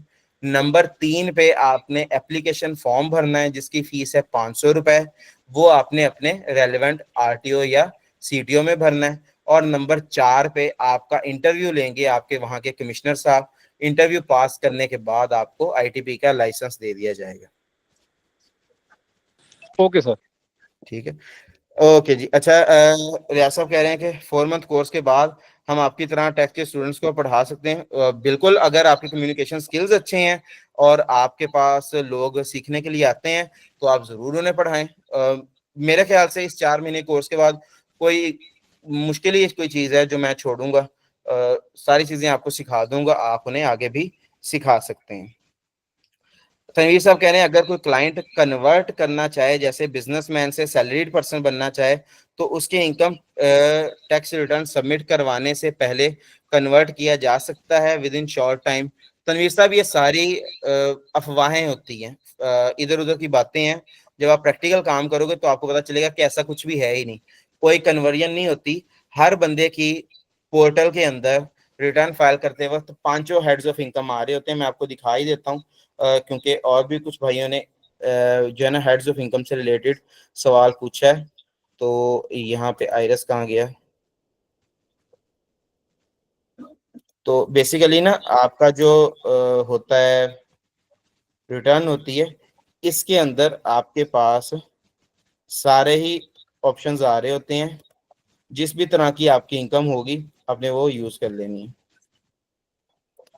एफबीआर का जी असल में थोड़ा सा ये कानून है कि ये ना अब 60 दिन के अंदर अंदर आपने पासवर्ड चेंज करना होता है, तो इसकी वजह से थोड़ा सा इशू होता है कि पासवर्ड जो है वो फिर बार बार लगाने पड़ते हैं।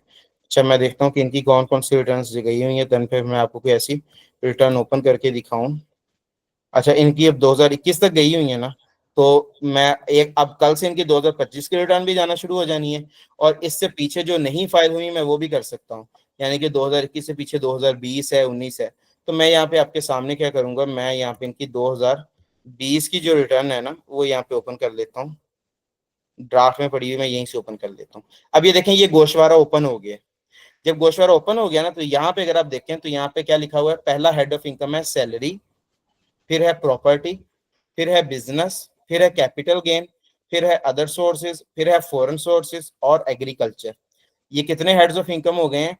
1 2 3 4 5 6 7। ये एग्जाम टैक्सेबल सारे मिला जुला के टोटल 7 हेड्स ऑफ इनकम बन रहे हैं।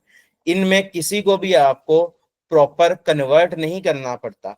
एक बंदा कारोबार से भी पैसे कमा रहा होता है और एट द सेम टाइम वो जॉब भी कर रहा होता है, उसकी वो भी इनकम आ जाएगी। मिसाल के तौर पे एक बंदा है, उसकी तनख्वाह है साल की 8 लाख रुपए, तो वो क्या करेगा, वो यहाँ पे 8 लाख रुपए लिख देगा। प्रेजेंटेशन आपको पूरी सिखाऊंगा, ये जो बाकी सारे डब्बे इनको खाली नहीं छोड़ना, अभी सिर्फ समझाने के लिए बता रहा हूँ कि मान लें कि उसकी 8 लाख रुपए सैलरी आपने यहाँ पे लिख दी। उसके बाद उसने क्या किया, वो उसने एक दुकान डाली हुई है करियाने की, वो शाम को आके उठ पे उस पर बैठ जाता है। उससे जो उसकी सालाना आमदन होती है, फॉर एग्जाम्पल वो 3 लाख रुपए अपनी उस करियाने की दुकान से कमाता था, वो क्या करेगा, ये बिजनेस में गया, मैं अदर एवेन्यूज में जा रहा हूँ, और अदर एवेन्यूज में मैं जहाँ पे जाके लिख देता हूँ 3 लाख रुपए। आप इसको ऐसे भी सोच सकते हैं कि एक टीचर है, वो किसी स्कूल में जॉब करते हैं तो वहां से उन्हें 8 लाख रुपए सालाना तनख्वाह मिलती है। शाम को आके वो बच्चों को ट्यूशन पढ़ाते हैं जो कि उनका बिजनेस है, वहां से वो सालाना 3 लाख रुपए कमा लेते हैं। अब देखिए 3 लाख वो यहाँ पे मैंने बिजनेस में लिख दिया और मैंने एम्प्लॉयमेंट में सैलरी में कितना लिख दिया, 8 लाख रुपए। दो तरह की इनकम होगी ना एक ही रिटर्न के अंदर। इसी बंदे ने, इसी भाई ने क्या किया हुआ है, अपने मकान की जो ऊपर वाली छत है ना, वो इसने किराए पे दी हुई है। और ये क्या करता है, ये माहाना किराया वसूल करता है तकरीबन 50,000 रुपए। तो साल का कितना किराया बन गया, 6 लाख रुपए ये किराया भी वसूल कर रहा है। तो क्या करूंगा, रेंट रिसीव्ड और रिसीवेबल में मैं 6 लाख रुपए डाल दूंगा। अब ये भी एक इनकम का ही हेड है और इन्हीं की इनकम का हेड है। एज्यूम करें कि यही बंदा, इसके कोई जमीन है इसके नाम पे, तो उसने ये खुद खेती बाड़ी भी नहीं करता, इसने ठेके पे दे दी हुई है और साल का 4 लाख रुपए इसको ठेका भी आ जाता है। पंजाबी में ठेका कहते हैं, आपकी जुबान में कुछ और भी कह सकते हैं। जमीन का किराया होता है, काश्तकारी कोई और करता है, जमीन आपकी होती है। 4 लाख रुपए इसको जमीन का किराया आ जाता है, एग्रीकल्चर जमीन का। तो ये एग्रीकल्चर इनकम भी इसी की हो गई है, 4 लाख रुपए। अब क्या किया गया है कि हर तरह की इनकम ऐड कर दी गई है और उसके बाद देखा जाएगा टैक्स चार्जेबल एंड पेमेंट्स में जाके कि इसकी टोटल कितनी इनकम बनी है। ये यहाँ पे इसकी टोटल इनकम आ रही होगी, अब देखें कितनी आ रही है, 15 लाख रुपए इसकी टोटल इनकम आ रही है जी, ठीक है। और इसके ऊपर टैक्स चार्जेबल 1,35,000 रुपए आ रहा है, ठीक है। तो ये इस तरीके से यहाँ पे सारी कैलकुलेशन हो जाएगी। फिर जो इसका टैक्स पेएबल है वो यहाँ पे आ रहा होगा, ये प्रीपेयर PSID, यहाँ से इसका चालान बन जाता है, ठीक है, जो इसने टैक्स पे करना है। अब ये देखें मैं आपको चालान बना के दिखाऊंगा। अब ये क्या है, ये इसका चालान बन रहा है, यहाँ से आप जनरेट PSID करेंगे, ठीक है। चालान, ये प्रिंट के बटन पे जाऊंगा। अब क्या हुआ, इस बंदे का 1,35,000 रुपए का इनकम टैक्स का चालान बन गया।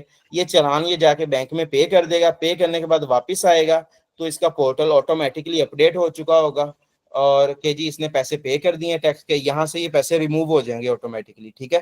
पेमेंट में जाके यहाँ पे इसका लिख के आ जाएगा कि 1,35,000 रुपए पेड, और यहाँ से जो है डाटा में इसका ये वाला 1,35,000 रुपए रिमूव हो जाएगा। एंड पे इस भाई ने क्या करना है, अपनी पिन अप्लाई करनी है और रिटर्न को सबमिट कर देना है। ये तरीका कार है। इसमें सैलरी पर्सन, बिजनेस पर्सन कोई अलग अलग नहीं होता।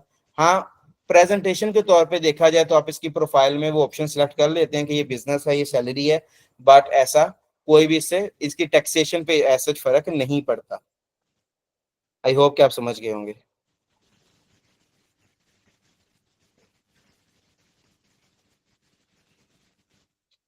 ठीक है जी, तनवीर साहब को समझ आ गई। अच्छा जी, बाकी सब भाइयों से अब मैं इजाज़त लेना चाहूँगा। तो अगर आपका कोई भी और सवाल हो तो काइंडली ग्रुप में ज़रूर पूछें और मैं ग्रुप में भी उस सवाल का जवाब दूंगा। ग्रुप में अपना फीडबैक भी ज़रूर दें। आज की क्लास के लिए आप लोगों ने टाइम निकाला, आप लोगों का बहुत शुक्रिया। नेक्स्ट क्लासेस हमारी इंशाल्लाह फ्राइडे से स्टार्ट हो जाएंगी। तब तक के लिए अपना ख्याल रखिएगा। जज़ाकल्लाह, अल्लाह हाफिज़।